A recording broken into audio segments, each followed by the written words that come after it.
हरे कृष्णा। मेरी आवाज आ रही है ना माता जी? हरे कृष्णा। जी हरे प्रभु कृष्णा। मेरी आवाज आ रही है क्लियर माता जी? जी जी प्रभु जी। प्रभु। जी धन्यवाद। तो आप सभी लोगों का भगवत गीता अध्याय 9 में स्वागत है। इस अध्याय का नाम है राजगुह्य योग, परम गुह्य योग। तो देखिए, जैसे कि हम पिछले अध्याय में भी देख चुके हैं, तो जब हमने 7वां अध्याय की शुरुआत की थी तब भी हम लोग देखे थे कि ये जो 7 से लेके 12वें जो अध्याय है, 12 तक के 5 जो अध्याय हैं, वो बहुत ही ज्यादा महत्वपूर्ण है। क्यों? क्योंकि ये किसके लिए बताते हैं, किसके बारे में बताते हैं हमें? ये भक्ति योग प्रधान है, ये भक्ति के बारे में हमें बताते हैं। लेकिन इन 7 से 12 अध्याय में भी जो बीच के 2 अध्याय हैं, अध्याय 9 और अध्याय 10, ये और भी ज्यादा, और भी अधिक जो है मधुर है, और भी अधिक जो है महत्वपूर्ण है। तो इस अध्याय में हम देखेंगे कि भगवान यहाँ पहले अपने बारे में बताएंगे, उसके बाद इस दिव्य ज्ञान के बारे में बताएंगे, और फिर अपने और भक्तों के बीच में क्या संबंध है इसके बारे में बताएंगे। तो आइए इस अध्याय की शुरुआत करते हैं। इस अध्याय का नाम है, आप देख सकते हैं, इस अध्याय का नाम है राजगुह्य योग। तो गुह्य का मतलब क्या होता है? गुह्य का मतलब होता है सीक्रेट। सीक्रेट। तो हम समझ सकते हैं कि जो भी चीज बहुत सीक्रेट होती है, ठीक है, जो भी चीज जो गुह्य होती है, उसको क्या करते हैं लोग, सब सारे लोग संभाल के रखते हैं। तो उसी तरीके से वो बहुत ज्यादा, क्योंकि महत्वपूर्ण होता है, तो उसी तरीके से ये जो अध्याय है बहुत ही ज्यादा महत्वपूर्ण है। देखते हैं क्यों है, इसमें क्या क्या भगवान और डिटेल में बताते हैं। तो शुरुआत करते हैं इसकी। श्री भगवान वाच इदं तु ते गुह्यतमम प्रवृक्षाम्य अनुसूयवे ज्ञानम विज्ञान संहितम यज्ञात्वा मोक्ष से अशुभात। श्री भगवान ने कहा, हे अर्जुन, चूंकि तुम मुझसे कभी ईर्ष्या नहीं करते हो, इसलिए मैं तुम्हें यह परम गुह्य ज्ञान तथा अनुभूति बतलाऊंगा, जिसे जानकर तुम संसार के सारे क्लेशों से मुक्त हो जाओगे। देखिए, सबसे महत्वपूर्ण चीज बोली है भगवान ने पहली लाइन में कि चूंकि तुम मुझसे कभी ईर्ष्या नहीं करते हो। तो ईर्ष्या करने से, अगर हम लोग ईर्ष्या करते हैं, डाउट करते हैं, संशय करते हैं, ठीक है, तो वो क्या होता है, वो हमें आगे इस भक्ति योग को या फिर इस ज्ञान को हाँ लेने में हम लोग के लिए बाधा बनता है। ठीक है, तो हमें ईर्ष्या नहीं करनी है। जिस तरीके से भगवान अर्जुन को बोल रहे हैं कि तुम ईर्ष्या नहीं करते हो, इसलिए तुम क्या है, इस ज्ञान को आसानी से समझ लोगे, जो भी मैं बताऊंगा उसको समझ लोगे, और आसानी से तुम इस संसार से मुक्त हो जाओगे, सारे क्लेशों से मुक्त हो जाओगे। तो इसलिए हमें क्या है, ईर्ष्या नहीं करनी। कई बार हमारे अंदर ईर्ष्या आ जाती है, क्योंकि भगवान यहाँ पे भगवान स्वयं खुद बोल रहे हैं ना कि मैं ये हूँ, मैं वो हूँ। तो सबको ऐसा लगता है कि भगवान ऐसा कैसे बोल सकते हैं, ये तो अहंकार हो गया। लेकिन नहीं, भगवान बोल सकते हैं, क्योंकि सब कुछ उन्हीं पे आश्रित है। तो इसलिए हम लोग को बता रहे हैं चीजें, क्योंकि हम अपने अहंकार में, हम अपने झूठे अहंकार में रह रहे हैं, तो हम लोग को लगता है कि सामने वाला अहंकार कर रहा है। नहीं, तो सामने जो भगवान है, उस उनसे हम लोग अगर ईर्ष्या करेंगे, उनसे हम लोग अगर द्वेष करेंगे, अगर हम लोग डाउट करेंगे, संशय करेंगे, तो हमें ये ज्ञान आसानी से समझ में नहीं आएगा। तो इसलिए भगवान यहाँ पे पहली चीज बोल रहे हैं कि कैसे समझ सकता है कोई इस ज्ञान को आसानी से, और कैसे मुक्त हो सकता है इस संसार से? सिर्फ मुझसे ईर्ष्या नहीं करेगा, मुझसे प्रेम करेगा। अगर जो मुझसे प्रेम करता होगा, वो आसानी से, बहुत इजीली इसको समझ लेगा, और इस संसार में सारे क्लेशों से भी मुक्त हो जाएगा। तो देखिए, इस अध्याय की भी भगवान खुद स्वयं जो है शुरुआत कर रहे हैं। ऐसा नहीं कि अर्जुन का वेट कर रहे हैं कि अब तुम प्रश्न पूछोगे अर्जुन, फिर मैं उत्तर दूंगा। नहीं, अर्जुन बिना वेट किए, अर्जुन का बिना प्रश्न का सीधे ही भगवान जो है स्टार्ट कर दिए इस अध्याय को। तो हम लोग समझ सकते हैं कितना महत्वपूर्ण बातें होंगी जो कि भगवान हम लोग बताना चाह रहे हैं। तो बिना इंतजार किए उन्होंने ये शुरुआत कर दी। इस प्रथम श्लोक का विशिष्ट महत्व है। इदम ज्ञानम शब्द शुद्ध भक्ति की द्योतक है, जो 9 प्रकार की होती है, जो कि 12वें अध्याय में हम लोग देखेंगे। प्रभुपाद जी बता रहे हैं, श्रवण कीर्तन स्मरण पाद सेवनम अर्चन वंदन दास्य साक्ष्य तथा आत्मसमर्पण, ये 9 प्रकार की भक्ति है। 9 प्रकार से हम लोग भक्ति कर सकते हैं, जिसमें पहला होता है श्रवणम। तो उसके बारे में हम लोग जानेंगे 12वें अध्याय में। भक्ति के इन 9 तत्वों का अभ्यास करने से मनुष्य आध्यात्मिक चेतना अथवा कृष्ण भावना में तक कूद पाता है। इस श्लोक का अनसूयवी शब्द भी अत्यंत महत्वपूर्ण है। बहुश्रुत विद्वान भी भगवत गीता के विषय में अशुद्ध व्याख्या करते हैं, क्योंकि वे कृष्ण के प्रति ईर्ष्या रखते हैं। अतः उनकी टीकाएं व्यर्थ होती है। केवल कृष्ण भक्तों द्वारा की गई टीकाएं ही प्रमाणिक है। कोई भी ऐसा व्यक्ति जो कृष्ण के प्रति ईर्ष्यालु है, न तो भगवत गीता की व्याख्या कर सकता है, न पूर्ण ज्ञान प्रदान कर सकता सकता है। अतः ऐसी टीकाओं से सावधान रहना चाहिए। जो व्यक्ति यह समझते हैं कि कृष्ण भगवान है और शुद्ध तथा दिव्य पुरुष है, उनके लिए यह अध्याय लाभप्रद होगा। तो देखिए, हम लोग कल भी हमने इस पर चर्चा की थी कि जो भगवत गीता है वो उसका वर्ल्ड रिकॉर्ड है, ठीक है। उसमें क्या, उसके लिए उस पे बहुत से लोगों ने जो है टीकाएं लिखी है, बहुत से लोगों ने अपनी कमेंट्री दी है। सब लोग पढ़ते हैं, उनको अपने से जो समझ में आता है उसके ऊपर जो है वो कमेंट्री लिख देता है। लेकिन वास्तविकता में उसका उद्देश्य क्या है, ये जानना, ये कहाँ से जानने मिलेगा, जब हम लोग प्रामाणिक स्रोत से पढ़ेंगे।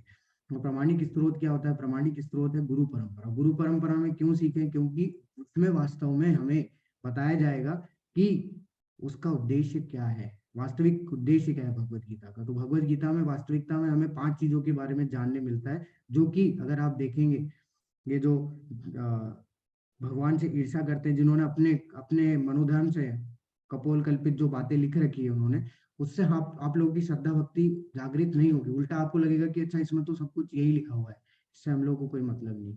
वास्तविकता में हम लोग हमारी आध्यात्मिक जीवन को आगे बढ़ाना चाहते हैं, और वो कब बढ़ती है? जब हम लोग भक्त की लिखी हुई भगवत गीता पढ़ते हैं। और भक्त की लिखी हुई भगवत गीता किस में आती है? गुरु परंपरा में। इसलिए प्रभुपाद जी इसको प्रामाणिक स्रोत से पढ़ने के लिए हमें बोलते हैं। और प्रामाणिक स्रोत है कि जब तक ये किसी परंपरा में, संप्रदाय में नहीं आती हो, तब तक ये क्या है, सही ज्ञान नहीं दे सकती, और वो लाभप्रद भी नहीं होगी हमारे आध्यात्मिक जीवन को आगे बढ़ाने। अब आते हैं भगवान, देखिए यहाँ पे क्या बोल रहे हैं, राज विद्या राज गुह्यम पवित्रम इदमुत्तमम प्रत्यक्ष अवगमो धर्मम सुसुगम कर तुम अव्ययम। अब यहाँ पे ये जो भगवत गीता का जो ज्ञान है, ये जो भक्ति का जो ज्ञान है, उसके बारे में बता रहे हैं भगवान। ये ज्ञान सब विद्याओं का राजा है, जो समस्त रहस्यों में सर्वाधिक गोपनीय है। यह परम शुद्ध है, और चूंकि यह आत्मा की प्रत्यक्ष अनुभूति कराने वाला है, अतः यह धर्म का सिद्धांत है। यह अविनाशी है और अत्यंत सुखपूर्वक संपन्न किया जाता है। देखिए यहाँ पे कितनी सारी चीजें इस दिव्य ज्ञान के बारे में, ठीक है, इस भगवत गीता के ज्ञान के और इस भक्ति योग के ज्ञान के बारे में बताई भगवान ने। क्या बोल रहे हैं इसमें? भगवान बता रहे हैं कि भगवत गीता का ज्ञान ज्ञान जो है वो कैसा है, उसके बारे में यहाँ पे डिटेल में दिया है कि वो है विद्याओं का राजा। सबसे पहली लाइन बोल रहे हैं कि राज विद्या राज गुह्यम, तो पहली लाइन है राज विद्या। तो इसको विद्याओं का राजा क्यों बोला गया है? क्योंकि ये ज्ञान से हम हमारी वास्तविक समस्याओं से छुटकारा पा सकते हैं। देखिए, जो सांसारिक ज्ञान है उससे हम क्या है, हमारी क्षणिक समस्याओं से छुटकारा पा सकते हैं, परंतु हमारी वास्तविक समस्या जो है उसे हम छुटकारा नहीं पा सकते। किससे? सांसारिक ज्ञान से। जो हमारी क्षणिक समस्या है, क्या है? कपड़ा, रोटी, मकान, ठीक है, ये सब चीजें हमारी, ये सब रहने के लिए घर चाहिए, खाने के लिए खाना चाहिए, ये सब हमारी क्या है, सांसारिक समस्या है। इससे हम लोग आसानी से छुटकारा पा सकते हैं इस संसार में रहते हुए। लेकिन जो वास्तविक समस्या है उससे हम लोग छुटकारा नहीं पा सकते। तो अभी मेरा आप लोगों से प्रश्न है कि वास्तविकता में हमारी समस्याएं हैं क्या? वास्तविक समस्याएं किसको बोल रहे हैं हम लोग? क्या है हमारी वास्तविक समस्या, जो कि इस संसार से हमें छुटकारा नहीं, मतलब ये संसार से हमें छुटकारा नहीं मिल सकता उन वास्तविक समस्या से? कोई बता सकता है कि वास्तविकता में हमारी समस्या है क्या? मोह माया के माता जी, शालिनी माता जी बोल रही मोह माया। हरे कृष्णा मलय प्रभु जी। हरे कृष्णा। जी तो तुम मेरे हिसाब से तो इस सृष्टि में 84 लाख योनियों में घूमते रहना ही वास्तविक समस्या है। ओके प्रभु जी। जी जी जी, बिल्कुल आपने डिटेल में बोला है, लेकिन ओके, बहुत बढ़िया, बहुत बढ़िया प्रभु जी। हरे कृष्णा। हरे कृष्ण। भारती माता जी, हरे कृष्णा, आप बताएंगे? हरे कृष्णा प्रभु जी। जी माता जी। प्रभु जी, अगर प्रभु को पाना, हम उनको भक्ति नहीं कर पा रहे हैं, उनको पा नहीं रहे हैं, वही जो अभी प्रभु ने बोला कि हम इस संसार में घूम रहे बहुत हैं, अच्छा जी, ओके। बहुत इसमें व्यस्त हैं, और प्रभु की तरफ भक्ति ध्यान नहीं पाने दे रहे हैं। ध्यान नहीं देते, वही जी, वास्तविक। ओके माता जी, बहुत बहुत धन्यवाद, बहुत अच्छे से कर दिया आपने। हरे कृष्णा। जी हरे कृष्णा। अनीता माता जी, हरे कृष्णा। हरे कृष्णा जी पंडित माता जी। जी, हरे कृष्णा। मुख्य समस्या ये है कि जो जीवन और मृत्यु का चक्र है, हम उससे कैसे मुक्ति पा लें। पाना सब चाहते हैं, लेकिन कैसे पाएं, और उसके लिए क्या कदम हमारे उठाने चाहिए, हमें करने चाहिए, क्या हमारी जी कोशिशें होनी चाहिए, यही एक समस्या है। हम लोग जानते हुए भी करते हैं। जी जी माता जी, बहुत बढ़िया। हरे कृष्णा। सुमन माता जी, हरे कृष्णा। आप अनम्यूट करिए। हरे जी माता कृष्ण। जी। हरे कृष्ण प्रभु जी। जी माता जी। हमारी ये समस्या है कि हमें लगता है कि ये जो पूरे सृष्टि है ये रियल है, जी जी जी जी। तो इसी भ्रम में हम रहते हैं कि ये बिल्कुल। रियल है। जी माता जी। असली वास्तविकता तो हम समझ ही नहीं पाते हैं। बिल्कुल माता जी, बहुत अच्छे, बहुत ही अच्छा आपने। तो जैसे कि चैट बॉक्स में भी देख सकते हैं, चैट बॉक्स में बहुत सारे डिवोटीज ने लिखा है। शालिनी माता जी मोह माया, उसके बाद सुनीता माता जी बता रही है कि जन्म मृत्यु जरा व्याधि। बिल्कुल बिल्कुल सही।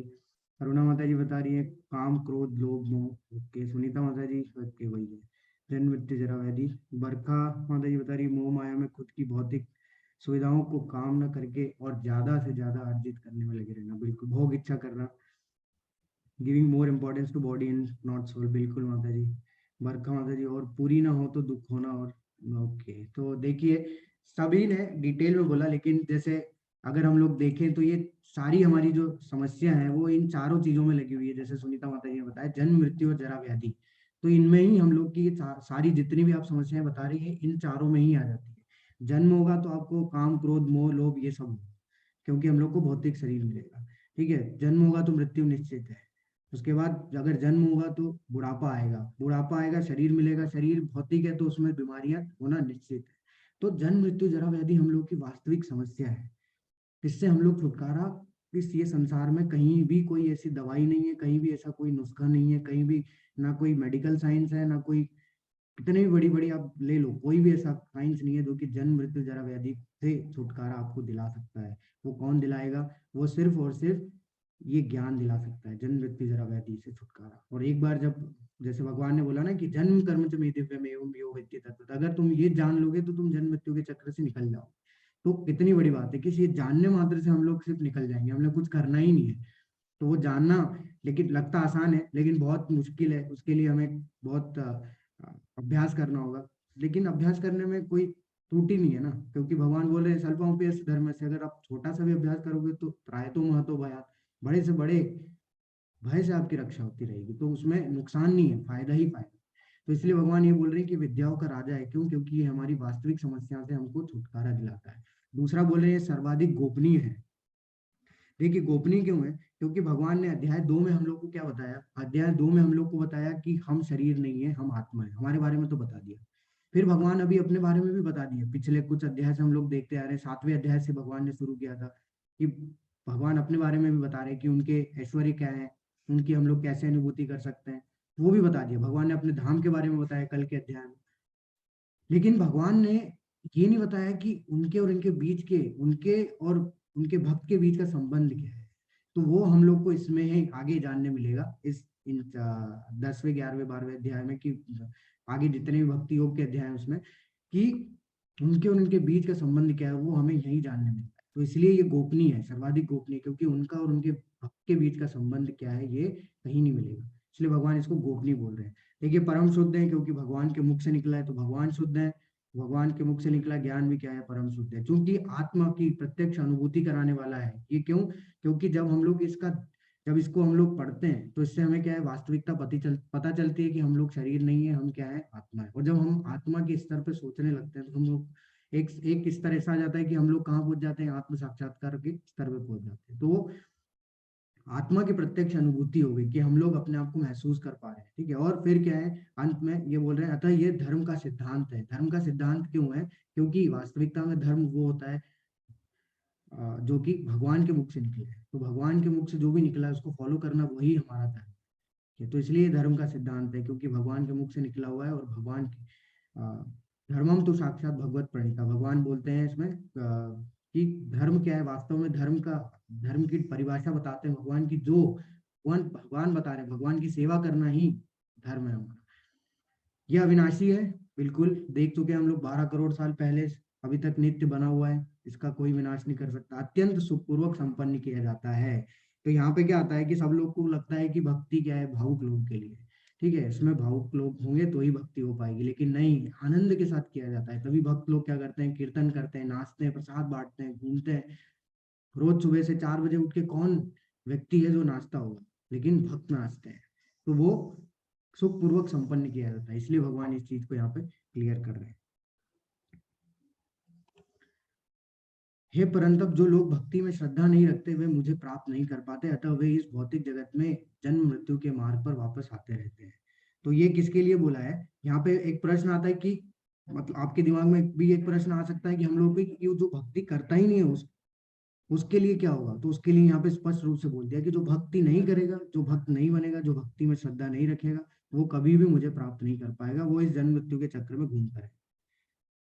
ठीक है, तो देखिए इसमें ये समझना हमारे लिए बहुत जरूरी है कि जो भगवान श्री कृष्ण है उनका एक नाम होता है मुकुंद। पहले भी हम लोग शायद इस पर चर्चा की है। तो मुकुंद का मतलब क्या होता है? मुकुंद का मतलब होता है मुक्ति के दाता। तो केवल एकमात्र भगवान ही है जो हमें इस जन्म मृत्यु के चक्र से निकाल सकते हैं, मुक्ति दिला सकते हैं। तो शंकराचार्य जी जो कि इस संसार में जब आए थे, भौतिक संसार में, तो वो कौन है? शंकर भगवान के अवतार है। वो क्या बोलते थे? वो बोलते थे, यही संसारे बहुदस्तारे कृपया पारे पाही मुरारे। वो बोलते थे कि बार बार जन्म लेना, बार बार मरना, माँ के गर्भ में सहन करना, इस संसार से पार जाना बहुत कठिन है। तो हे कृष्ण, हे मुरारी, मुझे इस चक्र से मुक्त करो। तो वो खुद स्वयं भी यही बोल रहे हैं क्या कि आप ही जो है वो मुक्त कर सकते हैं। तो इसलिए मेरे को इस जन्म मृत्यु के चक्र से, इस क्लेश से, दुखों से मुझे मुक्त करो। तो हम लोग देख सकते हैं कि जो भक्ति नहीं करता है उनके लिए बहुत ज्यादा कठिन हो जाता है इस संसार से मुक्त होना, इस संसार से, इस जन्म मृत्यु के चक्र से निकल पाना। यह संपूर्ण जगत मेरे अव्यक्त रूप द्वारा व्याप्त है, समस्त जीव मुझमें है किंतु मैं उनमें नहीं हूँ। भगवान क्या बोल रहे हैं कि सब ये अव्यक्त मतलब होता है कि अप्रत्यक्ष रूप से व्याप्त है भगवान। तो भगवान का पूरा जो जगत है किससे निकल रहा है? भगवान से ही निकल रहा है। मैंने आपको बताया था कि जो महाविष्णु में भगवान विस्तारित होते हैं, उन्हीं उनके सांस लेने से जो है सारा ब्रह्म जो प्रलय होता है, और सांस छोड़ने पे जो है अनंत कोटि ब्रह्मांड जो है निकलते हैं। लेकिन फिर भी वो किसी भी ब्रह्मांड से बंधे हुए नहीं है। ऐसा नहीं कि जैसे भगवान हमारे शरीर में है तो भगवान अलग कहीं और नहीं है। भगवान अचिंत्य है, कहीं भी एक जगह रह के भी अपन कहीं हजारों जगह रह सकते। तो इसका मतलब ये नहीं कि वो हम में है तो फिर कहीं नहीं। तो वो भगवान उनमें, मैं उनमें नहीं हूँ, इसका मतलब ये बोल रहे हैं कि वो हमारे पास परमात्मा रूप में स्थित है, पर वास्तव में वो सारे जगह पे व्याप्त है। तो ये जगत उनसे बना हुआ है, जगत उनकी, उन्हीं की इच्छा से कारण, उन्हीं की इच्छा से प्रकट होता है, उन्हीं की इच्छा से जो है विनाश होता है इसका। लेकिन फिर भी वो इससे बंधे हुए नहीं है, फिर भी वो इससे अटैच नहीं है। ठीक है, तो देखिए भगवान पहले भी 7वें अध्याय में ये चीज बता चुके हैं, मत्त परतरम न कश्चिदत्ति धनंजय मयि सर्वमिदं प्रोतम सूत्रम मणिगणा। वो भगवान बता रहे हैं कि जो मेरे से सर्वश्रेष्ठ सत्य, परम सत्य और कुछ नहीं, और सारे जितने भी लोग हैं वो सब कुछ मुझ पे आश्रित है। जिस प्रकार से मोती धागे पे आश्रित होता है उस प्रकार से सारे लोग मुझ पे आश्रित है, लेकिन मैं उन पे आश्रित नहीं हूँ। हम लोग को लगेगा कि धागा भी जो है मोतियों पे टिका हुआ, लेकिन नहीं, हम लोग धागे पे टिके हुए। और धागा अगर काट दिया तो मोती बिखर जाएंगे। वैसे ही है कि हमारे अगर भगवान से अगर संबंध हमने तोड़ लिया तो फिर हम लोग क्या होंगे, इस जन्म मृत्यु के चक्र में घूमते रहेंगे, बिखर जाएंगे, और यही हमारा जो है पूरा जो चक्र चलता रहेगा। 84 लाख योनियों में हम घूमते रहेंगे। तथापि मेरे द्वारा उत्पन्न सारी वस्तुएं मुझ में स्थित नहीं रहती। जरा मेरे योग ऐश्वर्य को देखो। यद्यपि मैं समस्त जीवों का पालक हूँ और सर्वत्र व्याप्त हूँ, लेकिन मैं इस विराट अभिव्यक्ति का अंश नहीं हूँ, मैं सृष्टि का कारण स्वरूप हूँ। ये भगवान फिर इस चीज को रिपीट कर रहे हैं कि मेरे ही कारण सृष्टि होती है, क्योंकि मेरी इच्छा होती है कि सृष्टि हो, और मेरे ही कारण इस सृष्टि का विनाश होता है, क्योंकि मेरी इच्छा होती है कि विनाश हो। समय डिसाइडेड है, जितने समय तक होगा उतने समय के बाद विनाश हो जाता है। तो फिर भी भगवान क्या है, इसके अंश नहीं है कि हम लोग सोचे कि अच्छा भगवान ही प्रकृति बनाई तो प्रकृति के अंश है भगवान। नहीं, प्रकृति से बिल्कुल परे है भगवान, सब चीजों से परे है, हमारी नजर से भी परे, हमारी दृष्टि से भी परे। हम लोग देख नहीं सकते इस नॉर्मल हमारी इन दृष्टि से या फिर किसी भी नॉर्मल चीज से, परे हैं इससे सबसे। तो इसलिए भगवान क्या बोल रहे हैं कि जितना भी हम देख रहे हैं इस भौतिक संसार में, सब कुछ मेरे कारण स्वरूप है। मैं सृष्टि का कारण स्वरूप, मैं ही हूँ जिसके कारण की सृष्टि होती है। तो भगवान के ये चीज ब्रह्मा जी भी बता रहे हैं, ईश्वर परम कृष्ण सच्चिदानंद विग्रह अनादिरादिर गोविंद सर्व कारण कारणम। ब्रह्मा जी बता रहे हैं अपनी प्रेयर्स में कि भगवान ही सभी कारणों के भी कारण भगवान है। तो इसलिए भगवान उसकी पुष्टि भी कर दी कि मैं ही सृष्टि का कारण। तो जिस प्रकार सर्वत्र प्रवाहमान प्रबल वायु सदैव आकाश में स्थित रहती है, उसी प्रकार समस्त उत्पन्न प्राणियों को मुझ में स्थित जानो। तो जैसे यहाँ क्या बता रहे हैं, इस लाइन से हम लोग ये समझ सकते हैं कि जैसे आकाश है, आकाश में वायु है, तो वायु आकाश से अलग है। ऐसा नहीं कि आकाश से जुड़ी हुई है, आकाश से अलग है वायु। वैसे ही भगवान क्या है, हम में स्थित है, हम में सब में स्थित है, लेकिन फिर भी भगवान हमसे अलग है। ठीक है, इसलिए दो आत्मा और परमात्मा है, दो लोग हैं, ऐसा नहीं अलग अलग, एक ही है, तो हमसे अलग है। तो ये चीज भगवान यहाँ पे बताना चाह रहे हैं, क्योंकि बहुत सारे ऐसे मायावादी लोग नहीं मानते कि सब लोग यही बोलते हैं हम ब्रह्मास्मि, मैं ही ब्रह्म हूँ, मैं ही भगवान बन जाऊँ आगे जाके, तो वो बिल्कुल ही गलत है, ऐसा नहीं है। तो इसलिए भगवान ये चीज को क्लियर कर रहे हैं कि मैं सब में हूं, तो परमात्मा रूप में स्थित हूँ, लेकिन फिर भी मैं इन सबसे अलग हूँ, इन सबसे परे हूँ। संपूर्ण, ये भगवान पुष्टि कर दिए, देखिए, संपूर्ण विराट जगत मेरे अधीन है, यह मेरी इच्छा से बारंबार स्वतः प्रकट होता है रहता है, और मेरी ही इच्छा से अंत में विनाश हो जाता है। तो महाविष्णु जब सांस लेते हैं तो अनंत कोटि ब्रह्मांड निकलते हैं, जब महाविष्णु सांस छोड़ते हैं और लेते हैं तो सारा प्रलय होता है, छोड़ते हैं तो अनंत कोटि ब्रह्मांड निकलते हैं। तो वो सब भगवान की इच्छा से होता है। अभी देखिए यहाँ पे कि ये बहुत ही महत्वपूर्ण श्लोक है, क्योंकि ये चीज हम लोग बार बार देखते आ रहे हैं अभी तक। देखिए पहले भी कितनी बार हम लोग देख चुके हैं कि प्रकृति जो है भगवान की ही अध्यक्षता में काम करती है, ये हम लोग पढ़ रहे हैं, लेकिन इसकी पुष्टि कहीं नहीं हुई, और भगवान ने इसकी पुष्टि इस जगह पे की है। नवे अध्याय के 10वें श्लोक में भगवान क्या बोल रहे हैं, मया दक्षेण प्रकृति सूयते सा चराचरम हेतु नानेय कौन्तेय जगद्वी परिवर्तते। हे कुंती पुत्र, ये भौतिक प्रकृति मेरी शक्तियों में से एक है और मेरी अध्यक्षता में कार्य करती है, जिससे सारे चर तथा अचर प्राणी उत्पन्न होते हैं। देखिए जितनी भी इसमें प्राणी हम लोग देख रहे हैं ना, वो इन दो कैटेगरी में ही है, एक तो चर और एक अचर, जो चल सकते हैं, जो नहीं चल सकते। इसके शासन में यह जगत बारंबार सृजित होता है, विनष्ट होता है, और भगवान ने इसे जस्ट पहले बताया कि ये सृजित और विनष्ट किसकी इच्छा से होता है, मेरी इच्छा से। तो सब कुछ किस पे आश्रित हो गया, भगवान की। तो जो प्रकृति कार्य भी कर रही है, किस पे कर रही है, किसके अध्यक्षता में कर रही है, भगवान की अध्यक्षता में। तो देखिए आजकल क्या है, लोग ये बोलते हैं, ये समझते हैं कि प्रकृति ही भगवान है, क्योंकि ये आसपास देखा उन्होंने नेचर, कितना ब्यूटीफुल है सब कुछ, संसार हरा भरा है क्या, तो ये सबको लगता है कि यही भगवान है, ये ऑटोमेटिक काम कर रही है, इसे चलाने वाला और कोई नहीं है। लेकिन मुझे आप बताइए, कोई चीज अगर ऑटोमेटिक है तो उसको ऑटोमेटिक बनाया किसने? ऐसा तो है नहीं कि कोई चीज अपने खुद ब खुद ऑटोमेटिक हो जाती है, कोई पॉसिबल है? कोई अगर मशीन है, अगर आप उसको ऑटोमेटिक बनाएंगे तो कैसे बनेगी? वो कोई प्रोग्रामर होगा जो उसमें प्रोग्राम फीड करेगा, कोई उसमें प्रोग्राम डालेगा, तभी तो ऑटोमेटिक होती है। ऐसे तो नहीं है कि वो पहले से ही ऑटोमेटिक चलती है। वैसे ही भगवान ने, अगर प्रकृति ऑटोमेटिक है तो उसको कौन ऑटोमेटिक बनाया? भगवान। कि वो अगर ऑटोमेटिकली काम कर भी रही है तो किसकी अध्यक्षता में कर रही है? भगवान की अध्यक्षता में कर रही है। और इसकी पुष्टि भगवान स्वयं इस श्लोक में कर रहे हैं, मया अध्यक्षेण प्रकृति, प्रकृति मेरी अध्यक्षता में ही काम करती है, मेरी ही शक्ति में से एक है।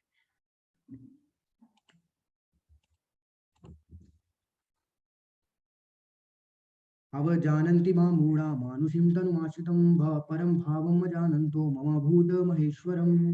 जब मैं मनुष्य रूप में अवतरित होता हूँ तो मूर्ख मेरा उपहास करते हैं, वे मुझ परमेश्वर के दिव्य स्वभाव को नहीं जानते। अब ये क्यों बोलते हैं भगवान? देखिए क्या होता है कि कुछ लोग समझते हैं कि भगवान भी साधारण मनुष्य है, जैसा कि हम लोग चौथे अध्याय में ये जानने का प्रयास किया था ना, कि हर किसी को जब भगवान का जन्म हुआ था तो सब लोगों ने यही समझा था कि अच्छा ये कोई भगवान होगा थोड़ी ना, ये तो जन्म लिए हैं, ये भी साधारण हम लोगों जैसे ही हैं, उनको अपने समान मानने लगते हैं। लेकिन वैसे ही जैसे हम लोग पहले चर्चा की है कि भगवान जब भी इस भौतिक संसार में आते हैं, प्रकट होते हैं, तो वो दो तरीके की लीलाएं करते हैं, क्योंकि वो मनुष्य रूप धारण करते हैं, तो वो एक तो लौकिक लीलाएं करते हैं और एक अलौकिक लीलाएं करते हैं। लौकिक लीलाएं कैसी होती है? जो कि हम लोग साधारण मनुष्य करते हैं, उस तरीके की लीलाएं भी करते हैं। लेकिन हम लोग क्या है, इतने मूर्ख हैं कि हम लोग को भगवान की अलौकिक लीलाएं नहीं दिखती, क्योंकि हम लोग देखना चाहते नहीं है। ठीक है, तो जैसे भगवान ने कल के अध्याय में बताया ना कि ऐसे जो मूर्ख लोग होते हैं उनके लिए मैं कभी भी प्रकट होता ही नहीं, क्योंकि उनकी बुद्धि वैसे ही भगवान उनको बुद्धि नहीं देते हैं कि जब वो जानना ही नहीं चाह रहे तो मैं क्यों अपना समय वेस्ट करूं इन लोगों को। तो हम लोग क्या करते हैं, साधारण मनुष्य समझते हैं, क्यों? क्योंकि हम लोग सिर्फ लौकिक लीलाओं को देखते हैं। अलौकिक लीलाएं उन्होंने की है, कैसी कैसी लीलाएं की उन्होंने, कि अपने छोटी सी उंगली पे जो है गोवर्धन उठा लिया, 7 दिनों तक उठा के खड़े रहे। अलौकिक लीलाएं। आप लोगों में से क्या हम लोग में से कोई ऐसा सोच भी नहीं सकता, हम लोग एक पत्थर भी नहीं उठा सकते। तो गोवर्धन, तो गिरिराज जी तो बहुत दूर की बात है, पर्वत की बात तो हम लोग कर भी नहीं सकते, सोच भी नहीं सकते। छोटी छोटी उम्र में, जो छोटी सी उम्र में उन्होंने क्या है, बड़े बड़े राक्षसों का वध किया। तो ये सब कैसी लीला है? ये अलौकिक लीला है जो कि भगवान करते हैं। वो हम लोग को नहीं दिखाई देती। इसलिए भगवान क्या बोलते हैं कि ये सब जो है, जब मैं अवतरित होता हूँ तो ये मेरा उपहास उड़ाते हैं। क्यों? क्योंकि मूर्ख है, क्योंकि ये लोग वास्तव में मेरी लीलाओं के बारे में, मेरे ऐश्वर्यों के बारे में जानते ही नहीं, मुझ परमेश्वर के दिव्य स्वभाव को नहीं जानते। तो इसलिए भगवान यहाँ पे ये चीज की पुष्टि कर रहे हैं। जैसे हम लोगों ने प्रेसिडेंट का एक उदाहरण देखा था कि प्रेसिडेंट भी क्या करता है, प्रेसिडेंट भी क्या है, प्रेसिडेंट जब उसके पास एक पावर होता है कि वो क्या करता है, सेंट्रल जेल से किसी भी जो भयानक अपराधी होते हैं उनको जो है वो क्या कर सकता है, छूट दे सकता है, उनको जो है बरी कर सकता है, वहां से उनकी सजा को माफ कर सकता है। लेकिन वो जो अपराधी हैं उनने कभी प्रेसिडेंट देखा ही नहीं, तो क्या होगा, जब प्रेसिडेंट भी जाएगा जेलर के साथ में घूमने के लिए उस जेल में, तो वो सारे अपराधी प्रेसिडेंट को समझ देख के क्या समझेंगे, अच्छा ये भी कोई अपराधी होगा हमारे जैसा। वैसे ही हम लोग भी हैं। हम लोग भी क्या है, जब भगवान प्रकट होते हैं तो हम लोग को क्या है, हम लोग को तो पता ही नहीं है कि वो क्यों आए, कि क्या, कहाँ से आए, क्यों, क्या है वो। तो हम लोग भी बोलते हैं अच्छा ये भी तो हम लोगों जैसे ही दिख रहा है, साधारण ही है, कोई बड़ी बात नहीं। तो ऐसा नहीं है, क्योंकि प्रेसिडेंट के पास पावर है जिस तरीके से कि वो किसी की इच्छा को, किसी की सजा को माफ कर सकता है, वैसे ही भगवान के पास भी पावर है। क्या करते हैं वो, परित्राणाय साधुनाम, वो भगवान क्या करते हैं, भगवान अपने भक्तों का उद्धार करने के लिए आते हैं, धर्म की स्थापना करने के लिए आते हैं।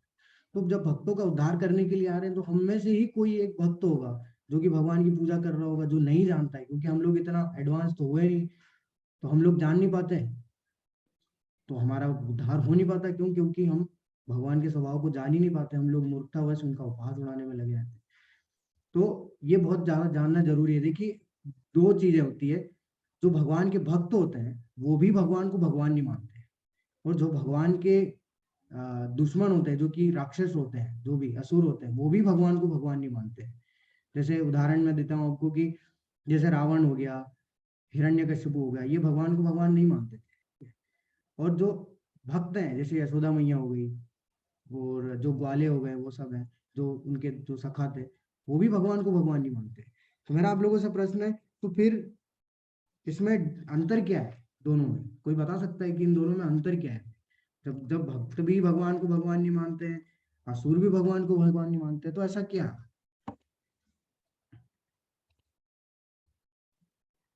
जी, हरे कृष्णा मलय प्रभु जी। ये भक्त तो इसलिए नहीं मानते क्योंकि वो उनको सखा के रूप में देख रहे हैं, या किसी मतलब पुत्र के रूप में देख रहे हैं, इसलिए। जी और जहां तक असुरों की बात है, असुर तो अपने अहंकार के कारण नहीं मानते हैं। जी प्रभु जी। लेकिन इसमें इसमें जो आपने ये चीज बताई कि जो मूर्ख लोग होते हैं मेरा उपहास करते हैं, बट अलौकिक रूप नहीं देख पाते हैं, बट भगवान जी ने तो अपना अलौकिक रूप सबको दिखाया ही नहीं। जो उन्होंने यशोदा माँ को दिखाया अपने चेहरे में पूरा ग्लोब, अपने माउथ में, वो बाकी किसी को दिखाया ही नहीं, तो बाकी लोग कैसे देख सकते हैं? तो इसका मतलब ये तो नहीं कि वो मूर्ख हो गए। नहीं मत प्रभु जी, अलौकिक लीलाएं तो भगवान ने पूरे वृंदावन को दिखाई है। गोवर्धन पर्वत सबके सामने उठाया था, पूतना का वध सबके सामने किया था, कालिया दमन में कालिया के नाग के ऊपर नाच भी सबके सामने किया था, पूरा संसार देख रहा था, देवी देवता देख रहे थे।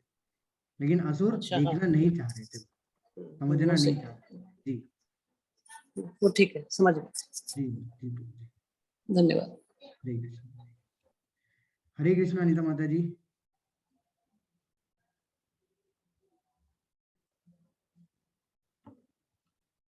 जी हरे कृष्ण सुधीर प्रभु जी, आप बताएंगे। गुरु जी, ये बात तो सत्य है कि जो राक्षस लोग हैं वो अपने अहंकार के कारण भगवान को भगवान नहीं मानते, वो स्वयं को ही भगवान मानते हैं। जी और रही बात इधर ये जो भक्त लोग हैं, तो भक्त लोगों को जैसे माता यशोदा है और ये मित्र के रूप में, तो वो उनको अभी उतना ज्ञान नहीं है, वो अपने प्रेमावश और वो सब सामान्य व्यक्ति ही मानते हैं जब तक वही उनको प्रभु ज्ञान जी। नहीं। बहुत बहुत बढ़िया प्रभु जी, बहुत अच्छे से बताया आपने। तो जैसे कि सभी ने बताया, बिल्कुल सही है। चैट बॉक्स में भी मैं देख लेता हूँ, सुनीता माता जी बता रही है भक्तों का प्रेम भाव होता है, बिल्कुल। निर्मल प्रभु जी बता रहे हैं शत्रुता और मित्र भाव के साथ कारण। ओके ठीक है। सरोज माता जी, हरे कृष्ण प्रभु जी, जैसा हमारे भाव रहते हैं भगवान उसी रूप में हमको दर्शन देते हैं, बिल्कुल माता जी। तो बिल्कुल आप लोगों ने सही एकदम पकड़ा। देखिए कि जो भक्त होते हैं, भक्त क्या है, भक्त भगवान के साथ में प्रेम का आदान प्रदान करते हैं। तो प्रेम भाव में इतने रहते हैं कि वो भगवान को भगवान जानना चाहते हैं। जैसे माता यशोदा है, माता यशोदा वात्सल्य भाव में भगवान की सेवा करती है, वात्सल्य भाव में भगवान के साथ में प्रेम का आदान प्रदान करती है। वो वात्सल्य भाव यानी क्या होता है कि जो माता पिता के रूप में, भाई बहन के रूप में होता है ना, वो वात्सल्य भाव है। तो यशोदा मैया क्या है, अपने भगवान को बच्चे के रूप में ही देखती है। भगवान कितना भी कुछ बता दे उनको, भगवान उनको अपने मुख में ब्रह्मांड दिखा दिए, भगवान ने उस टोकरी वाली को, उस फल वाली के टोकरी में जो है सोने चांदी जेवरात दिखा दिए, लेकिन फिर भी यशोदा मैया मानने के लिए तैयार ही नहीं है। वो क्या मानती है, वो सिर्फ अपना छोटा लल्ला ही समझती है। ठीक है, तो वो क्या हो गया, वो प्रेम के वश नहीं जान पा रहे, प्रेम के कारण जो है वो भगवान को भगवान नहीं मानते। अर्जुन हो गया, अर्जुन सखा मानते हैं, तो इसलिए उनके साथ सारा अमोद प्रमोद कर लेते हैं भगवान के साथ। तो वो क्यों, क्योंकि वो सखा के रूप में अपना आदान प्रदान कर रहे हैं। लेकिन जो असुर होते हैं, असुर क्या है, ईर्ष्या के कारण से। जैसे भगवान ने बताया ना पहले ही श्लोक में कि अगर तुम ईर्ष्या नहीं करोगे तो तुम सब कुछ जान जाओ, तुम्हें कोई भी संशय नहीं है। लेकिन अगर तुम ईर्ष्या करोगे तो ईर्ष्या के कारण से ही हमारे अंदर अहंकार आता है, और वही अहंकार के कारण से हम लोग मूर्ख बन जाते हैं, और फिर मूर्खतावश हम लोग कुछ भी चीजों को स्वीकार नहीं करते। तो असुरों में वही होता है, असुरों में अहंकार होता है, ईर्ष्या होती है भगवान के प्रति, कि वो जानना नहीं चाहते, इसलिए भगवान को वो भगवान नहीं मानते। तो इसमें बहुत अंतर है। अगर कोई ऐसा बोलता है तो आप बता सकते हैं कि बहुत ज्यादा अंतर है। इतना आसान नहीं है कि भक्तों और असुरों में ज्यादा दोनों का मानना एक ही है, लेकिन दोनों के मानने में, दोनों के भाव में बहुत अंतर है। मोघ शामोघ कर्माणु ज्ञाना विचेतसः राक्षसीमासुरं चैव प्रकृति मोहिनीं स्थितः। जो लोग इस प्रकार मोहग्रस्त होते हैं वे आसुरी तथा नास्तिक विचारों के प्रति आकृष्ट रहते हैं। इस मोहग्रस्त अवस्था में उनकी मुक्ति आशा, उनके सकाम कर्म तथा ज्ञान का अनुशीलन सभी निष्फल हो जाता है। लेकिन ये क्या है बता रहे हैं यहाँ पे, कि जो ईर्ष्या करते हैं उनका होता क्या है, उनका ये होता है कि वो मोहग्रस्त हो जाते हैं अपने, और उनके मन में क्या आसुरी नास्तिक प्रवृत्ति होती है। जैसे भगवान ने बताया ना कि चार जो लोग होते हैं उसमें से चौथा कैटेगरी क्या थी, चौथा कैटेगरी था जो नास्तिक होते हैं, जो भगवान के अस्तित्व को स्वीकार नहीं करते।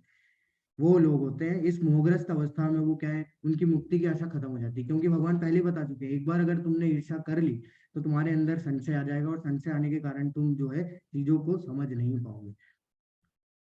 उनके सकाम कर्म तथा ज्ञान का अनुशीलन सभी निष्फल हो जाता है, और इस तरीके से वो मोहग्रसित होते हैं। मोहग्रसित होने के कारण उनका ज्ञान भी समाप्त हो जाता है, और ज्ञान तो गया उनका, लेकिन जो सकाम कर्म है, सकाम कर्म यानी कि जो इच्छाएं होती है, जो भौतिक इच्छाएं जो पूर्ति होती है, वो भी उनकी नहीं हो पाई, उनके साथ गलत ही होगा, तो वो निष्फल हो जाते हैं, उनमें कोई फल नहीं मिलेगा। तो ये भगवान बता रहे हैं कि जो ईर्ष्या करते हैं उनका क्या होता है। महात्मानस्तु, अभी यहाँ पे भगवान बता रहे हैं कि जो भक्त होते हैं, भक्तों का स्वभाव कैसा है, भक्त कैसा स्वभाव होता है। देखिए यहाँ पे, महात्मानस्तु माम पार्थ देवीं प्रकृतिम आश्रितः भजन्ते अनन्य मनसो ज्ञात्वा ज्ञात्वा माम भूत आदिम अव्ययम। हे पार्थ, मोह मुक्त महात्मा जन, जो महात्मा जन है उनको बोला गया है शुद्ध भक्त। ठीक है, देवी प्रकृति के संरक्षण में रहते हैं। देवी प्रकृति कौन है, देवी प्रकृति देखिए, देवी दो तरीके की प्रकृति है, एक तो देवी प्रकृति और एक होती है दिव्य प्रकृति।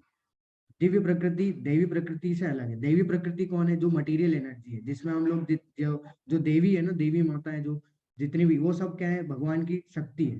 जैसे दुर्गा मैया है, ये सब जितनी भी शक्तियां आप देख रहे हैं, तो ये सब हम लोग इनके आश्रय में रहते हैं। जब हम लोग मटेरियल एनर्जी में रहते हैं, मटेरियल वर्ल्ड में रहते हैं, इस भौतिक संसार में रहते हैं। लेकिन जब हम लोग आध्यात्मिक संसार में चले जाते हैं तो वहाँ देवी शक्ति है, दिव्य शक्ति है, सॉरी, दिव्य शक्ति कौन है, श्रीमती राधा रानी, हम लोग उनके आश्रय में रहते हैं। तो मोहमुक्त महात्मा जन जो है, जो शुद्ध भक्त है, वो क्या करते हैं, इस प्रकृति के संरक्षण में रहते हैं, फिर भी वो पूर्णतः भक्ति में लगे रहते हैं, क्योंकि वे मुझे आदि तथा अविनाशी भगवान के रूप में जानते हैं। क्यों, वो डिस्ट्रैक्ट नहीं होते, क्यों, क्योंकि उनका मन किस में लगा हुआ है, भगवान में लगा हुआ है। भजनते अनन्य मनसो, वो पूरे मन से भगवान को भजते हैं, भगवान की सेवा करते हैं, आदि तथा अविनाशी भगवान के रूप में जानते हैं। इसलिए वो लोग क्या है, कभी भी इस प्रकृति में रहते हुए भी, इस भौतिक संसार में रहते हुए भी कभी भी डिस्ट्रैक्ट नहीं होते। तो इसलिए बताया क्यों नहीं होते, क्योंकि वो क्या करते हैं, भजन अनन्य मनसा, वो पूरे मन से क्या करते हैं, मेरी पूजा करते हैं, मेरी भक्ति करते हैं। इसलिए वो कभी भी इस संसार में डिस्ट्रैक्ट नहीं होते, और पूरा टाइम जो है किस तरीके से पूजा करते हैं, मुझे अविनाशी भगवान के रूप में जानते हैं कि भगवान ही क्या है, सब कुछ है, और पूरा डिपेंडेंट होते हैं भगवान पर। ऐसे जो है, ऐसे भक्त जो होते हैं वो वास्तव में कभी भी इस भौतिक संसार से डिस्ट्रैक्ट नहीं होते, और इस भौतिक संसार में रहते हुए भी सारे क्लेशों से मुक्त हैं। अब भगवान बताएंगे कि किस ऐसे जो भक्त होते हैं उनके लक्षण क्या होते हैं, जो शुद्ध भक्त है उनके लक्षण क्या है, वो भगवान इस श्लोक में बता रहे हैं। तो यहाँ बता रहे सततम कीर्तयन्तो माम यतन्तस्य दृढोभितः नमस्यन्तस्य माम भक्त्या नित्ययुक्ता उपासते। ये महात्मा मेरी महिमा का नित्य कीर्तन करते हुए दृढ़ संकल्प के साथ प्रयास करते हुए मुझे नमस्कार करते हुए भक्ति भाव से निरंतर मेरी पूजा करते हैं। तो कैसे होते हैं उनके लक्षण? वो पूरा टाइम अपना किसमें लगे रहते हैं, भगवान की ही सेवा में, भगवान की भक्ति में लगे रहते हैं, अपने आप को लगाए रखते हैं। ठीक है, उनका एक एक क्षण जो है वो भगवान की सेवा में, भगवान की भक्ति में लगा रहता है। वो कोई भी कार्य करेंगे वो किसके लिए करेंगे, सिर्फ और सिर्फ भगवान के लिए करेंगे। ठीक है, अभी सब लोगों का बोलना हो, सबके दिमाग में एक आता है कि कहाँ लिखा है ऐसा कि हमें जो है चैंटिंग करना है, भगवान का नाम लेना है। और जैसे प्रभुपाद जी ने बताया कि 16 राउंड ही करना है, ये कहाँ लिखा है? देखिए भगवान ने तो हमें क्या बोला है, सततम कीर्तयन्तो माम, हमें एक समय एक क्षण भी नहीं छोड़ना है। वो तो प्रभुपाद जी गुरु है, जिनको पता है कि इस भौतिक संसार में व्यक्ति अपने ऊपर ज्यादा ध्यान देता है बजाय दूसरी चीजों पे, इसलिए प्रभुपाद जी ने समय डिसाइड कर दिया और नंबर डिसाइड कर दिया, क्योंकि गुरु है, गुरु कुछ भी कर सकते हैं, गुरु का आदेश हम लोग को पालन करना है। तो गुरु, क्योंकि उन्होंने सत्य का दर्शन किया है, तद विद्धि परिपाते न परिप्रश्नेन सेवा, तो उन्होंने आदेश दिया है कि इतना ही कर लो तो ही जो है तुम मुक्त हो जाओगे, तो ही तुम्हारा जो है सारे सारे बंधनों से मुक्त हो जाओगे। लेकिन अगर वास्तव में अगर हम लोग भगवत गीता भगवान के शब्दों को अगर फॉलो करेंगे तो हमारे लिए एक एक क्षण जो है वो क्या करना है, हमें सततम कीर्तयन्तु यतन्तस्य दृढ़मिता, यानी कि जो भक्त होते हैं भगवान के वो हमेशा नित्य कीर्तन में लगे रहते हैं, दृढ़ संकल्प के साथ प्रयास भी करते हैं, भगवान को नमस्कार करते हैं और भक्ति भाव से मेरी पूजा करते हैं। तो सिर्फ पूजा नहीं करते हैं, देखिए सिर्फ पूजा तो हर कोई कर रहा है, लेकिन भक्ति भाव से पूजा करना जिसमें प्रेम भाव होना वो बहुत ज्यादा डिफरेंस है नॉर्मल पूजा में और भक्ति भाव से किया हुआ पूजा में। तो यहाँ पे हम उदाहरण लेते हैं प्रभुपाद जी का। देखिए प्रभुपाद जी के दिमाग में एक ही चीज थी जो कि उनके गुरु महाराज की आज्ञा और गुरु महाराज का आदेश और उनकी आदेश की पूर्ति करना, वही था उनके दिमाग में। तो उनका आदेश था उनके गुरु महाराज का कि आप इस कृष्ण भावनामृत को पूरे संसार में फैलाओ, यानी कि पाश्चात्य देश जाके इसका जो है प्रचार करो। 70 साल की उम्र में वो गए। देखिए यहाँ रहते हुए भी उनको कोई सफलता प्राप्त नहीं हुई, जबकि भारत में लोग जानते हैं सब कुछ, भगवान के बारे में जानते हैं, शास्त्रों के बारे में जानते हैं, लेकिन फिर भी लोग यहाँ पे इतना इस चीज में भक्ति में नहीं लगे, प्रभुपाद जी को सफलता नहीं मिली। लेकिन जब वो 70 साल की आयु में जब विदेश गए, पाश्चात्य देश में गए, वहां उन्होंने 10 साल के अंदर अंदर इतने सारे भक्तों को जो है, इतने सारे भक्तों को हरिनाम दे दिया, इतने सारे भक्तों को भगवान से अवगत करा दिया कि सारे जो है हिप्पी से हैप्पी बन गए। सारे हिप्पीज थे वहां पे, ठीक है, सारे चारों तरीके के जो पाप कर्म थे उसमें लिप्त थे और खतरनाक तरीके से, भयानक तरीके से लिप्त थे। उनको निकाल के तो प्रभुपाद जी ने हरिनाम दिया, भगवान का नाम दिया और उनको क्या किया, शुद्ध बनाया। तो ये किस हिसाब से हुआ, क्योंकि वो हमेशा हमेशा भगवान के कीर्तन में लगे रहते थे, नित्य कीर्तन करते थे। दृढ़ संकल्प था उनका कि उनको अपने गुरु के आदेश की पूर्ति करना ही है, भगवान का नाम पाश्चात्य देश में जाके प्रचार करना ही, और भक्ति भाव से ये सब कार्य वो करते थे, निरंतर भगवान की सेवा में लगे रहते थे। तो इसलिए क्या है कि ये शुद्ध भक्त के लक्षण होते हैं, जो कि बहुत ही ज्यादा महत्वपूर्ण है। अब देखिए इस श्लोक के बारे में आपको बताता हूँ, अब आप सुन के थोड़ा आश्चर्यचकित हो जाएगा ये श्लोक कितना महत्वपूर्ण है।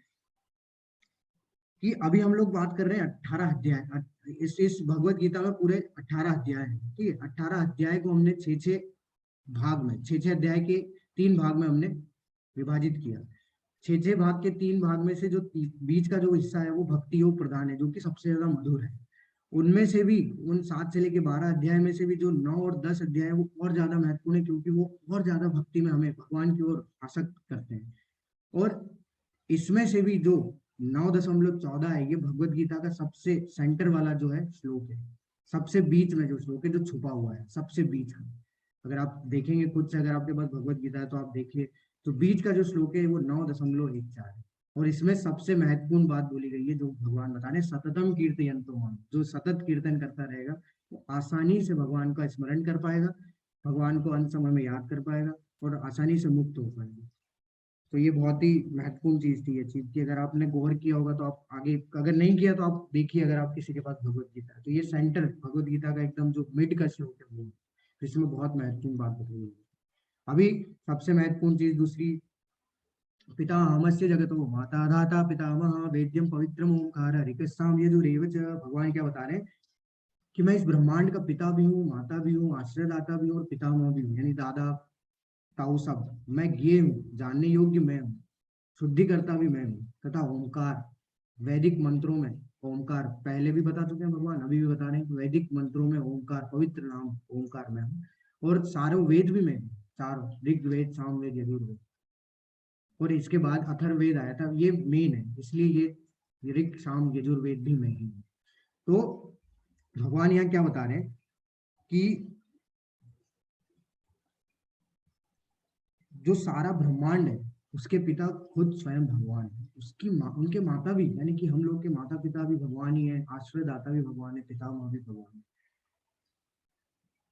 तो यहाँ से हम ये समझ सकते हैं कि संसार में हमारे जो माता पिता हैं, दादा दादी, भाई बहन इत्यादि जितने भी रिश्ते हैं, रिश्तेदार हैं, वो सब क्या है, क्षणिक है, टेम्पररी है, यानी ये सभी इस जन्म तक ही सीमित है।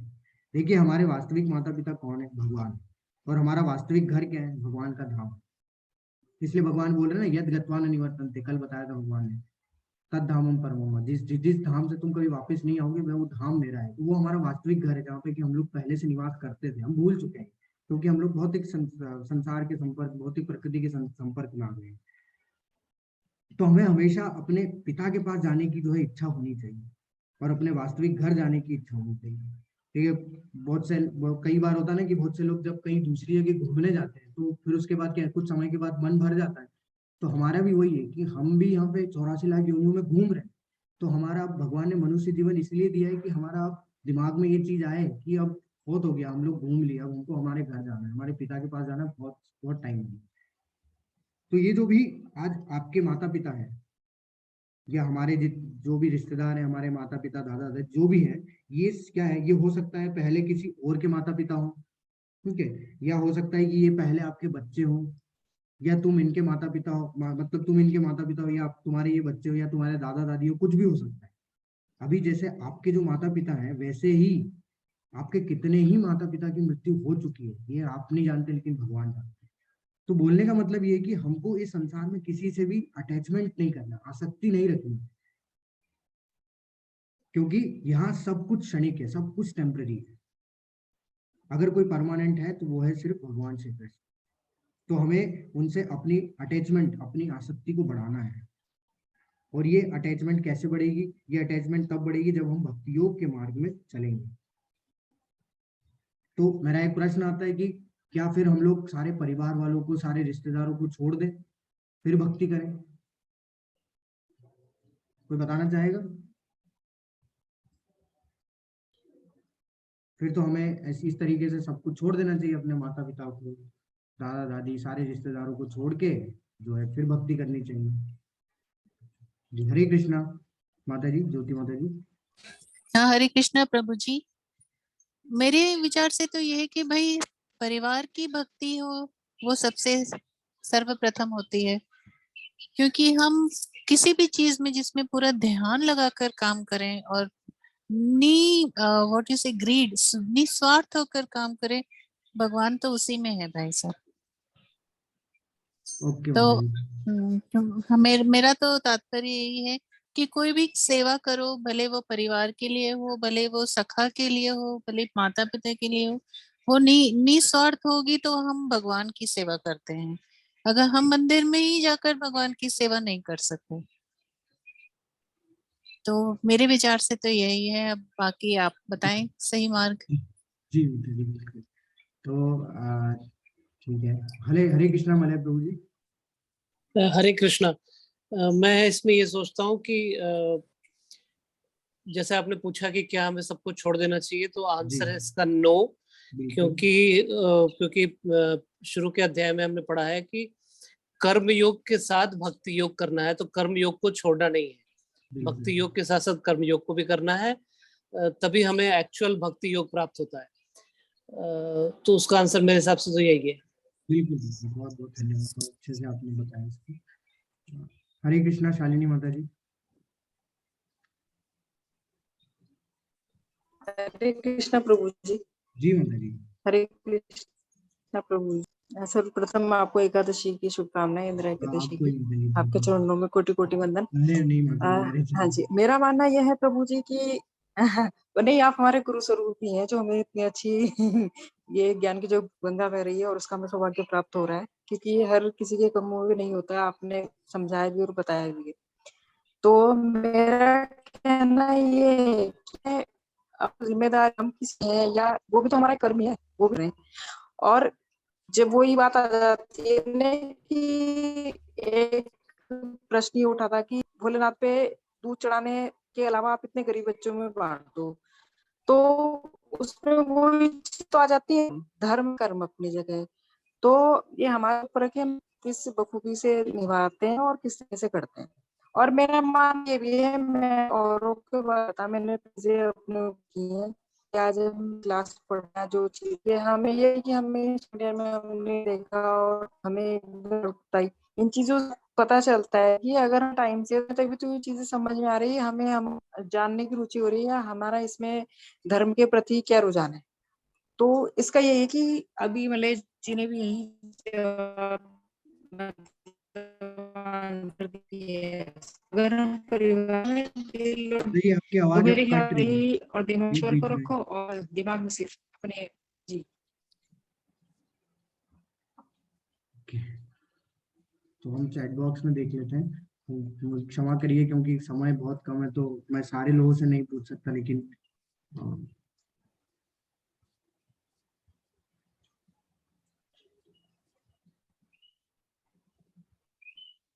हमारा ये हमारे कर्म है। ओके, निर्मल प्रभु जी बोल रहे नहीं, भगवान ने छोड़ने की बात नहीं कही है, कर्म करने को कहा है। बिल्कुल। पूजा माता जी बोल रही है परिवार को भी भक्ति में लगाने की प्रयास करें। बिल्कुल। पवन प्रभु जी बोल रहे हैं कर्म करते हुए सभी की सेवा करना होगी। बिल्कुल, हमें अपने कर्मों को करना है, ऐसा भगवान भी बोलते हैं कि अपना कर्म करते रहो, मेरी सेवा करो। अपना नित्य कर्म करते हुए बिना अटैच्ड हुए भगवान की भक्ति करना। अलका माता जी बता रही है मैं हमेशा भगवान का ध्यान रखती हूँ। ओके, सरोज माता जी बोल रही है, कान्हा जी कहते हैं कि हमको अपने परिवार के लिए जो हमारे फर्ज है वो पूरी निभाने और भक्ति भी करनी है। संता माता जी हमें कर्म करते हुए परिवार को साथ लेकर भक्ति करेंगे। दिल दिमाग सब में, दिल में तब दिमाग। ओके, ठीक है, आप सभी लोगों ने बिल्कुल ठीक है। देखिए सारे सारे लोगों का एकदम सही है, सबका एक तरीके से वही मत है कि हमें परिवार को नहीं छोड़ना है। तो बिल्कुल है, भगवान ने कहीं नहीं बोला। भगवान क्या है, भगवान सारे ब्रह्मांड के पिता है। आप इसको ही पढ़ेंगे, इस श्लोक को, तो ही आपको पता चल जाएगा। भगवान सारे ब्रह्मांड के पिता है, इसका मतलब ये नहीं कि सिर्फ हमारे पिता है, वो हमारे माता पिता के भी पिता है, हमारे दादा दादी के पिता, हमारे सारे रिश्तेदारों सबके पिता है। तो हमें क्या करना है, सबको साथ में लेके भक्ति करनी है। तभी तो ये प्रचार हो रहा है, तभी तो ये प्रचार करना होता है कि सभी को इस चीज में जोड़ा जाए कि सारे लोग साथ में मुक्त हो जाए, सारे लोग इस दुख को ना झेलें, सब लोग आनंद में रहें। इस संसार में जितना समय उतना भी समय आनंद में गुजारें। तो वो कब होगा, तब हम लोग जब भगवान की शरण में जाएंगे, भगवान की भक्ति करेंगे। तभी तो भगवान बोल रहे हैं कि हमें युक्त वैराग्य का पालन करना है, यानी कि अपने कर्म करते हुए जो है हमें भक्ति करनी है। लेकिन कर्मों को किसको समर्पित करना है, कर्म फलों को भगवान को समर्पित करना है, कर्मों से अटैच नहीं होना है। दूसरा चीज है कि जो भी परिवार वाले उनसे हमारी आसक्ति नहीं होना चाहिए। अगर आसक्ति हमारी उनसे ज्यादा हो जाएगी तो हम भगवान से आसक्ति नहीं बढ़ा पाएंगे, हम लोग उन्हीं के बारे में हमेशा सोचते रहेंगे। तो हमें सिर्फ ये सोचना है कि ये जो जीवन मुझे मिला है ये एक तरीके से ड्यूटी है मेरी, मेरा परिवार मेरी ड्यूटी है जो कि मेरे को फॉलो करनी है। उसको उसको उसका जो भी उसकी जो सेवा है वो पूरी करनी है, जो भी उसका जो रिक्वायरमेंट है वो पूरी करनी है। तो ये तुम्हारी ड्यूटी है, ये हमारे लिए बोला नहीं गया है, लेकिन हमारी ड्यूटी, क्योंकि हमें उस घर में जन्म मिला है तो इसलिए हमारा ड्यूटी है कि हमारा हमारा फर्ज बनता है कि उसको पूरा करें। लेकिन ऐसा नहीं है कि हम लोग उन सबसे अटैच्ड हो जाए। कई बार होता है ना कि लोग क्या करते हैं कि किसी के माता पिता की मृत्यु हो जाती है तो भगवान से अपनी इच्छा उठा लेता है कि भगवान कितने क्रूर है कि मेरे माता पिता को छीन लिया। लेकिन नहीं, ऐसे कितने माता पिता छीन लिए आपके, अभी आप इतना ज्यादा आसक्त हैं इसलिए आपको लग रहा है ऐसा, और वो नास्तिक बन जाता है। तो ये ऐसा नहीं करना है हमें। वास्तविकता में जो इस संसार में आया है उसकी मृत्यु निश्चित है। तो जितना हम लोग को ड्यूटी दिया है उतना हम लोग को करना है, उतना हम लोग को उनके लिए सारी चीज जो भी उनकी रिक्वायरमेंट है, जो भी उनका सब कुछ है उसको पूरा करना है। लेकिन शक्ति सिर्फ होनी चाहिए हमारी। आसक्ति कैसे बढ़ानी है ये हम लोग क्लास के बाद चर्चा करेंगे कि आसक्ति कैसे बढ़ती है। मैं ही लक्ष्य पालन करता स्वामी साक्षी धाम शरण स्थली तथा अत्यंत प्रिय मित्र हूँ, मैं सृष्टि तथा प्रलय सबका आधार आश्रय तथा अविनाशी बीज हूँ। भगवान देखिए क्या बता रहे हैं, सब कुछ वही है इस संसार में। और सबसे महत्वपूर्ण चीज बोला कि मैं ही लक्ष्य हूँ। भगवान ने यहाँ पे देखिए ये सब चीजें हम लोग पहले भी देख चुके, जो भगवान रिपीट कर रहे हैं। अत्यंत प्रिय मित्र भगवान बोले, भोक्ताराम यज्ञ सर्वलोक महेश्वरम सूर्यदम सर्वभूतानाम, सारे जीवात्मा का मैं क्या हूँ, सूर्य यानी कि प्रिय मित्र हूँ, हितैषी हूँ।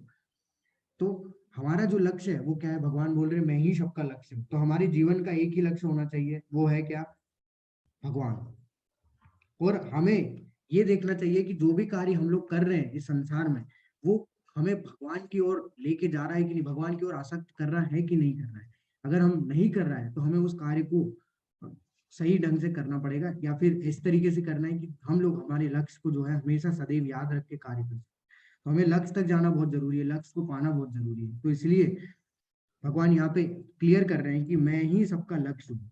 मतलब हमारे जो नियत कर्म है, जो भी नित्य कार्य है, क्या वो हमें भगवान के ओर ले जा रहे हैं या नहीं, ये हमें डिसाइड करना है। ये हमें इस पे विचार करना है कि जो भी कार्य हम लोग कर रहे हैं, क्या वो हमें दूर तो नहीं ले जा रहे हैं। अगर वो दूर ले जा रहे हैं तो उसको त्याग दे, अगर वो दूर नहीं ले जा रहे, अगर वो पास ले जा रहे, तो उसको उतनी श्रद्धा से करें जितनी, क्योंकि वो आपका लक्ष्य को जो है वो क्या करने में, पूरा करने में सहायता प्रदान करेंगे।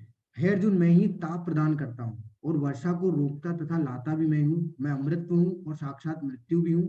आत्मा तथा पदार्थ दोनों मुझ ही में है।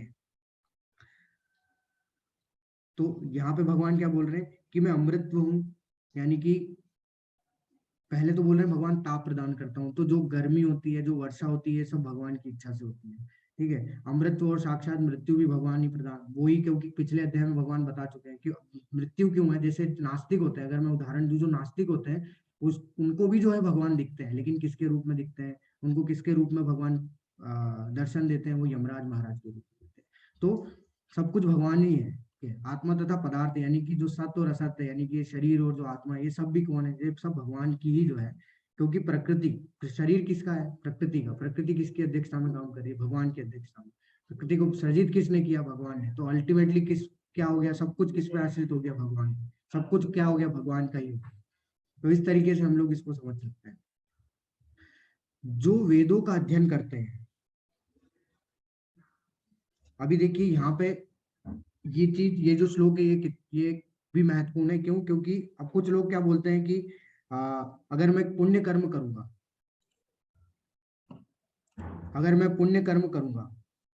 तो मेरा क्या होगा।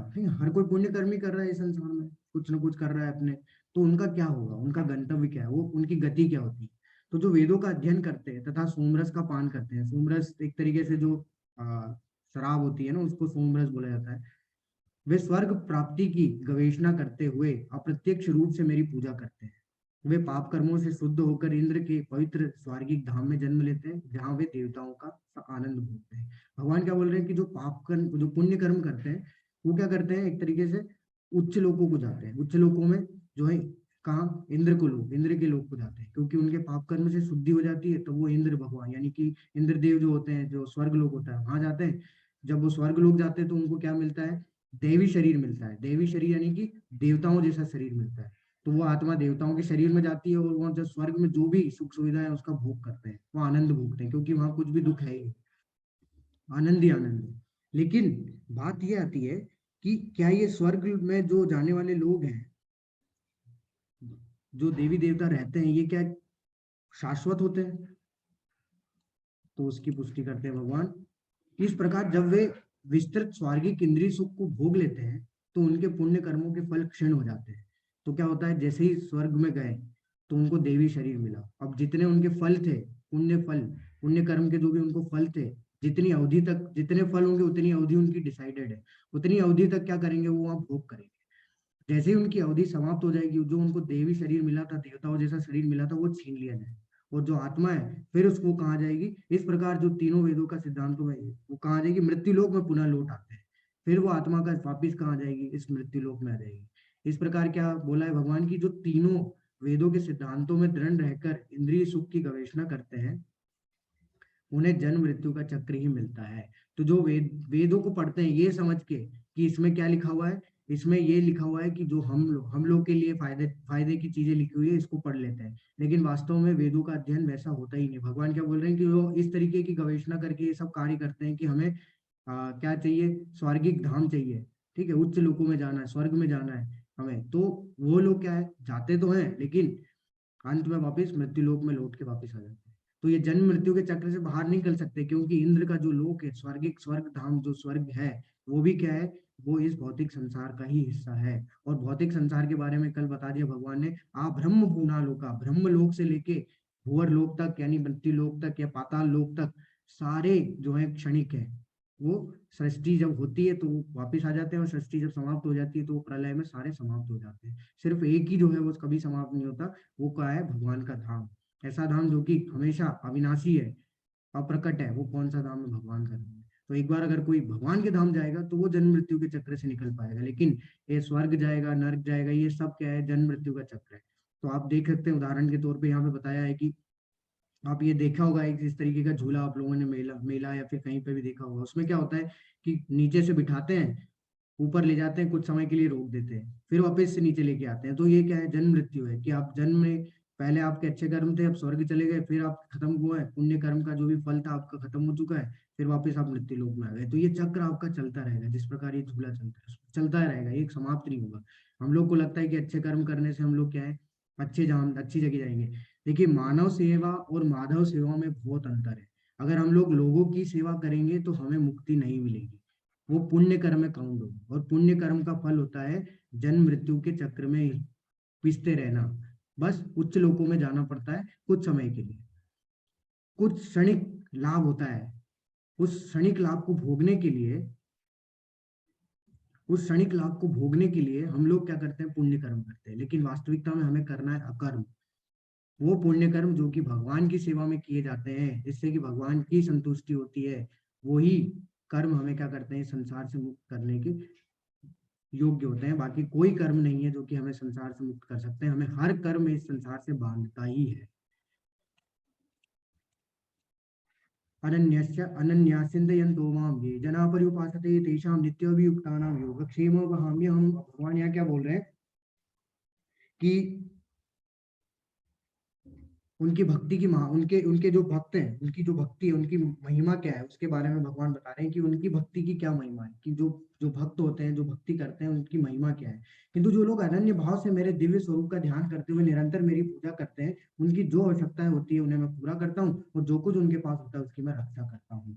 भगवान स्पष्ट बता दिए कि जो अनन्य भाव से मेरी दिव्य स्वरूप का ध्यान करता है, मेरी पूजा में लगा रहता है, मतलब मेरी भक्ति में, पूजा कैसी होना चाहिए, भक्ति भाव से उसमें लगा रहता है, उनकी जो भी आवश्यकता होती है उसको मैं पूरा कर देता हूँ, और जो उनके पास नहीं होता है उसकी, और जो उनके पास होता है मैं उसकी रक्षा करता हूँ।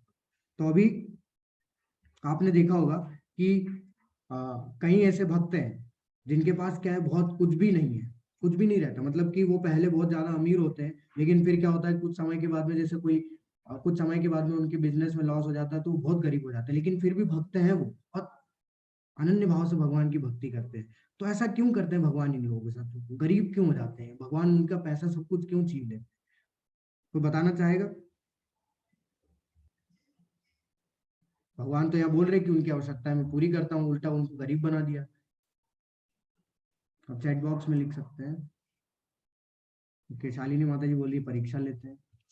जी बिल्कुल, देखते हैं। और जी हरे कृष्णा वाले प्रभु जी। हरे कृष्ण।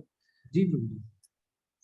मेरे हिसाब से तो वही है कि उनके जो पिछले जो पुण्य कर्म थे उनका ग्राफ नीचे आ जाता है, तो फिर उनको, और इस जन्म में शायद उन्होंने उतने अच्छे पुण्य कर्म नहीं किए होते। नहीं, लेकिन ये तो भगवान प्रभु जी बता रहे हैं, ये अनन्य भक्तों की बात बता रहे हैं, जो अनन्य भक्ति करते हैं। अनन्य मतलब कि ऐसी भक्ति जिसमें कि उनका एक क्षण भी भगवान से अलग नहीं होता।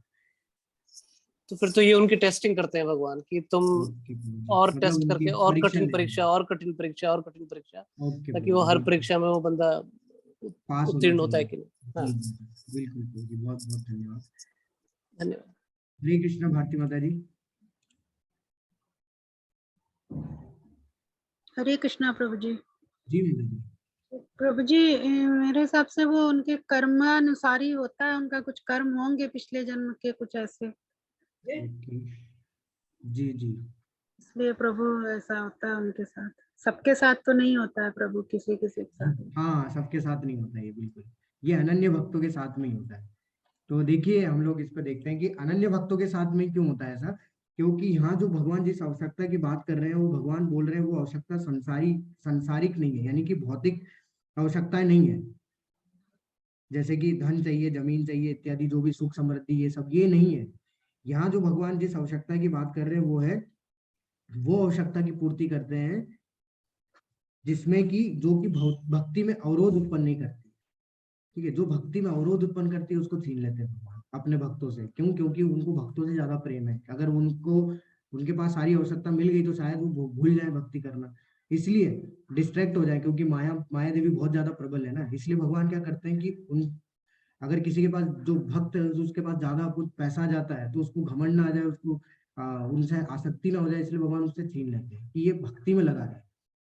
तो जो भक्ति में जो आवश्यकताएं भक्ति में अवरोध उत्पन्न करती है उसको भगवान उससे छीन लेते हैं, और जो भक्ति के लिए आवश्यक होती है भगवान उसको दे देते हैं, उसकी पूर्ति कर देते हैं। तो भगवान इसलिए वो बोल रहे हैं कि जो भक्ति के लिए अनुकूल है उसकी मैं पूर्ति करता हूँ, जो भक्ति के लिए प्रतिकूल है उसकी मैं पूर्ति नहीं करता, लेकिन जो उसके पास है उसकी मैं रक्षा जरूर करता हूँ।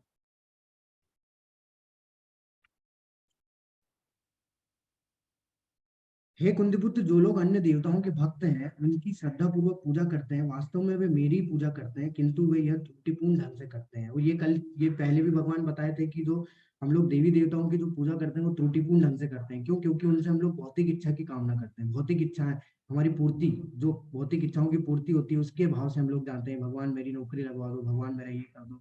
शिव जी को जो है वो चढ़ा रहे हैं कुछ दूध दूध दूध चढ़ा रहे हैं, बिलपत्र चढ़ा रहे हैं, ये सब क्यों कर रहे हैं हम लोग? क्योंकि हम कुछ भौतिक इच्छाएं हमारी पूरी हो जाए, उनको पूरा करने के लिए हम लोग उनके पास जाते हैं।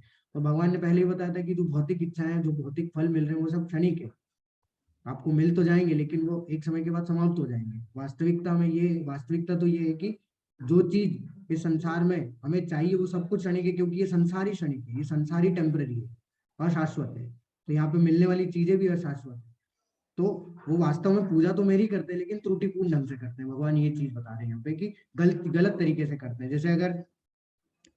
जैसे अगर आप देखेंगे कि इसका उदाहरण मैं आपको देता हूँ कि अगर आपको एक पेड़ लगाने के लिए मैं बोलूँ और अब पेड़ लगा लिए, अब आपको पता ही नहीं कि पेड़ में कहाँ पानी देंगे तो पेड़ को पोषण मिलेगा, तो आप क्या कर रहे हैं? उसके ऊपर पानी डालते जा रहे हैं। आप देख रहे हैं कि अच्छा एक फूल आ गया उसमें, तो उस फूल के ऊपर पानी डाल रही है कि फूल पे पानी डालूंगा तो ये फूल बड़ा हो जाएगा, इस फल के ऊपर पानी डालूंगा तो ये फल जो है पक जाएगा।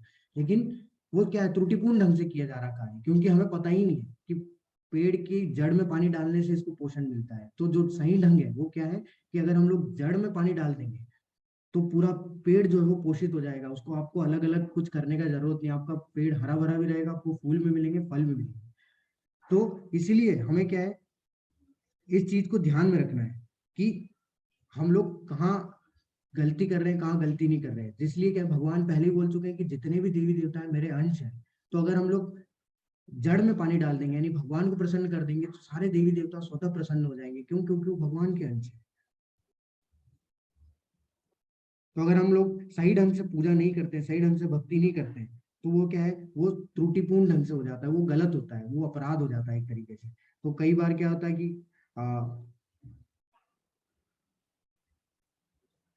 लोग क्या है कि अपनी भौतिक इच्छा की पूर्ति के लिए जाते हैं, उनकी इच्छाएं पूरी नहीं होती है तो वो नास्तिक बन जाते हैं। वो फिर उस देवता को या देवी देवता को मानना ही बंद कर देते हैं क्योंकि उनकी इच्छाएं पूरी नहीं होती। तो ये सब त्रुटिपूर्ण ढंग है, ये गलत तरीका है। इससे हमें इस तरीके से कार्य नहीं करना है। जैसे अगर हम लोग उदाहरण लेके, अगर आपका जो शरीर है, आपके हाथ पैर कैसे चल रहे हैं? क्योंकि आप उसको, आप शरीर में ऐसा तो नहीं है हाथ को खाना खिला रहे हैं, कान में जो है खाना डाल रहे हैं तो कान से आपको सुनाई दे रहा है। आप खाना कहाँ डाल रहे हैं? अपने मुंह में डाल रहे हैं, पेट में जा रहा है। पेट से कहाँ जा रहा है? पेट से सबको क्या मिल रहा है? पावर मिल रहा है, और सारे हाथ पैर चल रहे हैं। वैसा ही है कि अगर हम लोग सीधा भगवान को प्रसन्न कर देंगे तो सारी जितने भी देवी देवता है वो खुद ब खुद प्रसन्न हो जाएंगे। हमें एक एक को प्रसन्न करने का जरूरत पड़ेगा ही नहीं। वही होती है भक्ति। यान्ति देवव्रतान् देवान् पितॄन् यान्ति पितृव्रता भूतानि यान्ति भूतेज्या यान्ति मत् या जिनोपि मां। भगवान क्या बोल रहे हैं? जो देवी देवताओं की पूजा करते हैं वो उनके धाम में जाते हैं, जो पितरों की पूजा करते हैं वो उनके धाम में जाते हैं, और जो भूत प्रेतों की पूजा करते हैं वो उनके बीच जन्म लेते हैं, लेकिन जो मेरी पूजा करते हैं वो मेरे निवास स्थान में, जाना क्या तो मम्मी जो मेरी पूजा करते हैं, मेरी उपासना करते हैं, मेरी भक्ति करते हैं, वो मेरे निवास स्थान को प्राप्त करते हैं, यानी मेरे धाम को प्राप्त करते हैं। तो क्या बता रहे हैं भगवान के जो देवी देवता है ना, उनके अपने धाम है, जैसे सूर्य लोक, चंद्र लोक, महर लोक, सत्य लोक, ठीक है, ये उनके लोक हैं। अगर जो इनकी पूजा करेगा वो इनके धाम जाएगा। लेकिन जो पितरों की पूजा करते हैं, जो पितर होता है ना, जैसे चल रहा है शब्द श्राद्ध वाला, तो ये क्या करते हैं, बहुत सारे लोग फोटो लगा के उनकी जो है उनके आगे अगरबत्ती दिखाते हैं, उनको जो है भगवान के जैसा पूजते हैं। तो जो ऐसी करते हैं वो उनके धाम में जाएंगे, उनके उनके बीच जन्म लेंगे। लेकिन जो भूत प्रेत होते हैं, जो तांत्रिक लोग होते हैं, वो भूत प्रेतों की पूजा करते हैं, तो वो उनके बीच जन्म लेंगे। लेकिन भगवान क्या बोल रहे हैं, जो मेरी पूजा करेंगे वो मेरे बीच जन्म लेंगे। और भगवान ये चीज 8वें अध्याय में भी बोले, अंत काले च मामेव स्मरण मुक्त्वा कलेवरम, जो शरीर का त्याग करेगा मेरा स्मरण करते हुए, वो मेरे भाव को, मेरे स्वभाव को प्राप्त होगा, मेरे धाम को प्राप्त होगा। तो भगवान में, भगवान के धाम में और भगवान के नाम में कोई अंतर नहीं। वही चीज भगवान पुष्टि कर रहे हैं कि अगर तुम मेरी पूजा करोगे तो मेरे धाम को प्राप्त होगे, मेरे स्वभाव को प्राप्त होगे, और एक बार अगर प्राप्त कर लिया तो फिर कभी भी इस मृत्यु लोक में, इस जन्म मृत्यु के चक्र में लौट के वापस नहीं आएंगे। तो ये चीज हमें समझना बहुत ज्यादा जरूरी है। अब भगवान बता रहे हैं कि उनकी सेवा हम लोग कैसे कर सकते हैं। तो भगवान ऐसा नहीं है कि उनको हजारों करोड़ों के जो है सामान देंगे, उनके ऊपर अर्पित करेंगे तो ही भगवान प्रसन्न होंगे। भगवान कैसे प्रसन्न होते हैं, सिर्फ पत्रम पुष्पम फलम तोयम यो मे भक्त्या प्रयच्छति तदहम भक्ति उपरितम अष्टामी प्रयतात्मन। भगवान बोल रहे हैं यदि कोई मेरे को प्रेम और भक्ति से, ये बहुत महत्वपूर्ण है, इसके साथ में अगर मेरे को एक पत्ता, पुष्प, फल या जल भी प्रदान करता है तो भी मैं उसको स्वीकार कर लेता हूँ। ना भगवान को कोई बड़े बड़े पकवान चाहिए, ना कोई भगवान को बड़ी बड़ी रकम चाहिए, कुछ नहीं चाहिए। भगवान क्या बोल रहे हैं, भगवान बोल रहे हैं सिर्फ मेरे को अगर कोई भक्ति से और प्रेम से एक पत्ता भी अगर अर्पण करता है, तुलसी पत्र बोल दो, या एक पुष्प भी अर्पण करता है, एक फल भी अर्पण करता है, या सिर्फ नॉर्मल जल भी अर्पण करता है, तो भी मैं उसको स्वीकार कर लेता हूँ। लेकिन कैसे अर्पण करना है, पूरे भक्ति के साथ में, पूरे प्रेम के साथ में, ना कि ऐसे कि हम लोग नॉर्मल ट्रीट करें। हम लोग उनको पूरे प्रेम भाव से अगर देंगे तो भगवान वो भी चीज को स्वीकार कर लेंगे। जिस प्रकार से आपने देखा होगा महाभारत में कि जो विदुर महाराज जी की जो पत्नी थी, वो केले के छिलके दे रही थी भगवान को और भगवान खाए जा रहे थे, क्योंकि वो प्रेम वश दे रही थी, पूरे प्रेम से दे रही थी। उनको पता ही नहीं कि वो क्या कर रही है, इतनी वो हो गई थी भगवान के साथ में। और भगवान वो अंदर का जो केला था वो फेंकते जा रही थी और उसका छिलका जो है भगवान को देते जा रही थी, भगवान खाते भी जा रहे थे। तो इस प्रकार से भगवान है कि जो भी आप देंगे, भगवान प्रेम से अगर देंगे, भक्ति भाव से देंगे, तो भगवान बिना किसी संदेह के जो है स्वीकार कर लेंगे। लेकिन उसमें प्रेम होना चाहिए, भक्ति होना चाहिए। वो जागृत कब होगी, जब हम लोग अभ्यास करें, जब हम लोग इसका निरंतर अभ्यास करते रहेंगे, तभी हमारे अंदर जागृत हो। यत् करोषि यदश्नासि यज्जुहोषि ददासि यत् तपस्यसि कौन्तेय तत्कुरुष्व मद अर्पणम। भगवान ये आप क्या बता रहे हैं कि जो चीज हम वो बार बार बोलते हैं ना कि मुझे अर्पण करो, मुझे अर्पण करो, वो सब यहाँ पे बोल दिया भगवान ने कि हे कुंतीपुत्र, तुम जो भी करते हो, जो खाते हो, जो अर्पित करते हो, जो दान देते हो, जो भी तपस्या करते हो, मुझे अर्पित करते हो। क्यों होगा, इससे होगा क्या? भगवान तो यहाँ पे एक तरीके से डिमांड कर रहे हैं हम लोगों से कि जो भी अर्पित करो मुझे अर्पित करो। एक तब डिमांडिंग हो गया ना कि नहीं, जो भी कार्य करो मुझे अर्पित करो, ऐसा कर रहे हो, जो भी कर रहे हो अपने जीवन में सब कुछ मुझे अर्पित करो। देखिए प्रभुपाद जी बताते हैं कि भगवान डिमांड नहीं कर रहे, भगवान हमें समझा रहे हैं, हमें ज्ञान दे रहे हैं कि अगर तुम ऐसा करोगे तो तुम शुद्ध हो जाओगे, तुम्हारे कार्य शुद्ध हो जाएंगे। अगर ऐसा नहीं करोगे तो तुम अशुद्ध रहोगे, और अशुद्ध रहने के कारण से तुम कर्मों के बंधनों से बंधते रहोगे। कर्मों के बंधनों से बंधते रहोगे तो इस संसार में, इस जन्म मृत्यु के चक्र में उलझते रहोगे। तो अगर तुम्हें ये करना है, अगर इस संसार से मुक्त होना है, जन्म मृत्यु के चक्र से निकलना है, तो क्या करो, सारी चीजों को मुझे अर्पित करते हुए करो। क्या होगा इससे, अगर हम लोग पूरा जीवन भर यही चीज करते रहे, सारे कार्यों को भगवान को अर्पित करते रहे, उससे क्या होगा, उससे ये होगा कि अंत काले च मामेव स्मरण मुक्त्वा कलेवरम। अंत काल जब हमारा नजदीक आ जाएगा, तब हमें भगवान का स्मरण करने में तनिक भी दिक्कत नहीं होगी। क्यों? क्योंकि हम पूरा टाइम हमारे कार्यों को किसको अर्पित करते हुए आ रहे हैं, भगवान को। क्योंकि हम 24/7 हमारे कार्यों को किसको दे रहे हैं, भगवान को। तो हमें अंत काल में जब स्मरण करना भी होगा तो हम आसानी से स्मरण करके भगवान के धाम को जा सकते हैं। इसलिए भगवान बोल रहे हैं कि तुम शुद्ध हो जाओगे और तुम्हारे लिए आसान हो जाएगा स्मरण करना। सम्मोहं सर्वभूतेषु न मे द्वेषो अस्ति न प्रियः ये भजन्ति तु मां भक्त्या मयि ते तेषु चाप्यहम्। मैं ना तो किसी से द्वेष करता हूँ, ना ही किसी के साथ पक्षपात करता हूँ, मैं सबों के लिए समभाव हूँ। परंतु जो भी भक्ति पूर्वक मेरी सेवा करता है वो मेरा मित्र है, मुझ में स्थित रहता है और मैं भी उसका मित्र हूँ।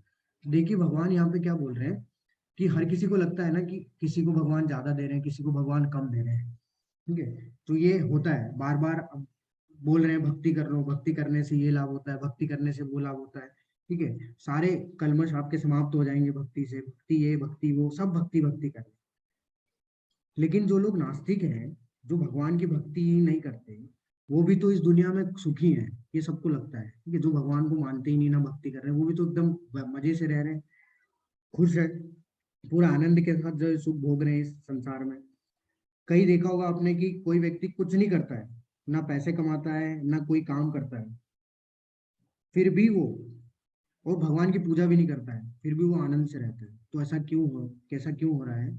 इसका उत्तर भगवान ने यहाँ दिया है, क्योंकि भगवान किसी के भी साथ द्वेष नहीं करता, मैं किसी के भी साथ पक्षपात नहीं करता। भगवान बोल रहे हैं ना मैं तो किसी से द्वेष करता हूँ, ना मैं किसी के साथ पक्षपात करता हूँ।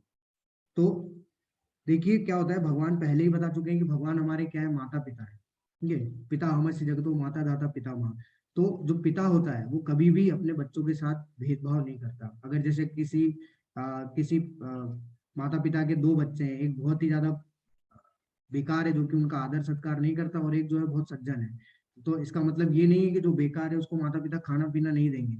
एट द एंड उनकी ममता तो है, उनका ही अंश उनसे निकला हुआ है, तो फिर वो क्या है, उनको देंगे, खाना तो देंगे ना। वैसे ही हमारे तो परम पिता है वो भगवान है। भगवान अपने किसी के भी साथ में द्वेष नहीं करते।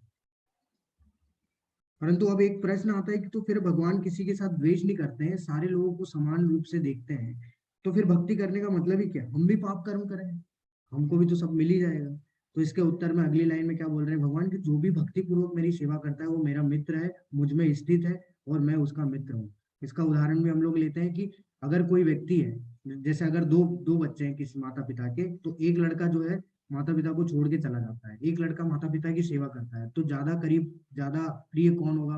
वो जो सेवा कर रहा है उन माता पिता को। क्यों? क्योंकि वो अपना पूरा टाइम अपने माता पिता की सेवा करने में लगा हुआ है, वो नहीं जो कि भाग गया।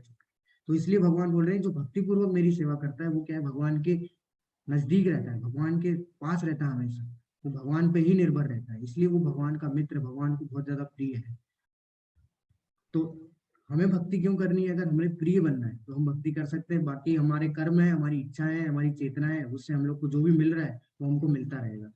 तो द्वेष नहीं करते भगवान किसी के भी साथ में, हमारी कर्म चेतना इच्छाएं सब हमारे ऊपर हावी होती है। अगर हम लोग भक्ति करेंगे तो हम लोग सब चीजों का जो है समाप्त करके हम लोग भगवान के पास, भगवान के धाम जाने के योग्य बन सकते हैं। अपि चेत्सो दुराचारो भजते मामनन्यभाक् साधुरेव समन्तव्य सम्यक अव्यसितो हि सः। यदि कोई जघन्य से जघन्य कर्म करता है किंतु यदि वह भक्ति में रत रहता है तो उसे साधु मानना चाहिए, क्योंकि वो अपने संकल्प में अड़िग रहता है। देखिए भगवान यहाँ पे ये क्या बोल रहे हैं कि अगर कोई व्यक्ति ने बहुत घोर पाप किए अपने समय में, ये कितने दयालु है भगवान, देखिए कितने करुणामयी है, कि अगर कोई व्यक्ति ने सुदुराचार बोला है, सुदुराचार यानी कि दुराचार से भी दुराचार, मतलब जघन्य से भी जघन्य कार्य अगर किसी ने किए हैं, तो उसका क्या होता है? उसको भगवान बोल रहे हैं, उसको क्या भगवान त्याग देते हैं? नहीं, उसको क्या बोल रहे हैं भगवान कि उसको अगर वो भक्ति में लग जाता है, उसके बाद अगर अपने आप को दृढ़ संकल्प के साथ में लगा लेता है भक्ति में, तो उसको साधु मानना है। साधु मतलब भक्त मानना चाहिए। तो देखिए होता क्या है कि व्यक्ति भक्ति तो करता है, स्टार्ट कर देता है, परंतु उसके पिछले जो बुरे कर्म होते हैं वो कई बार क्या है व्यक्ति के इस भक्ति में रुकावट पैदा करते हैं। लेकिन क्या भगवान इसको क्या फिर उनको त्याग देते हैं? कई बार व्यक्ति असफल हो जाता है तो क्या भगवान उनको त्याग देते हैं? नहीं, भगवान यहाँ चीज इसकी पुष्टि कर रहे हैं, भगवान किसी को त्याग नहीं। भगवान बोल रहे हैं क्यों?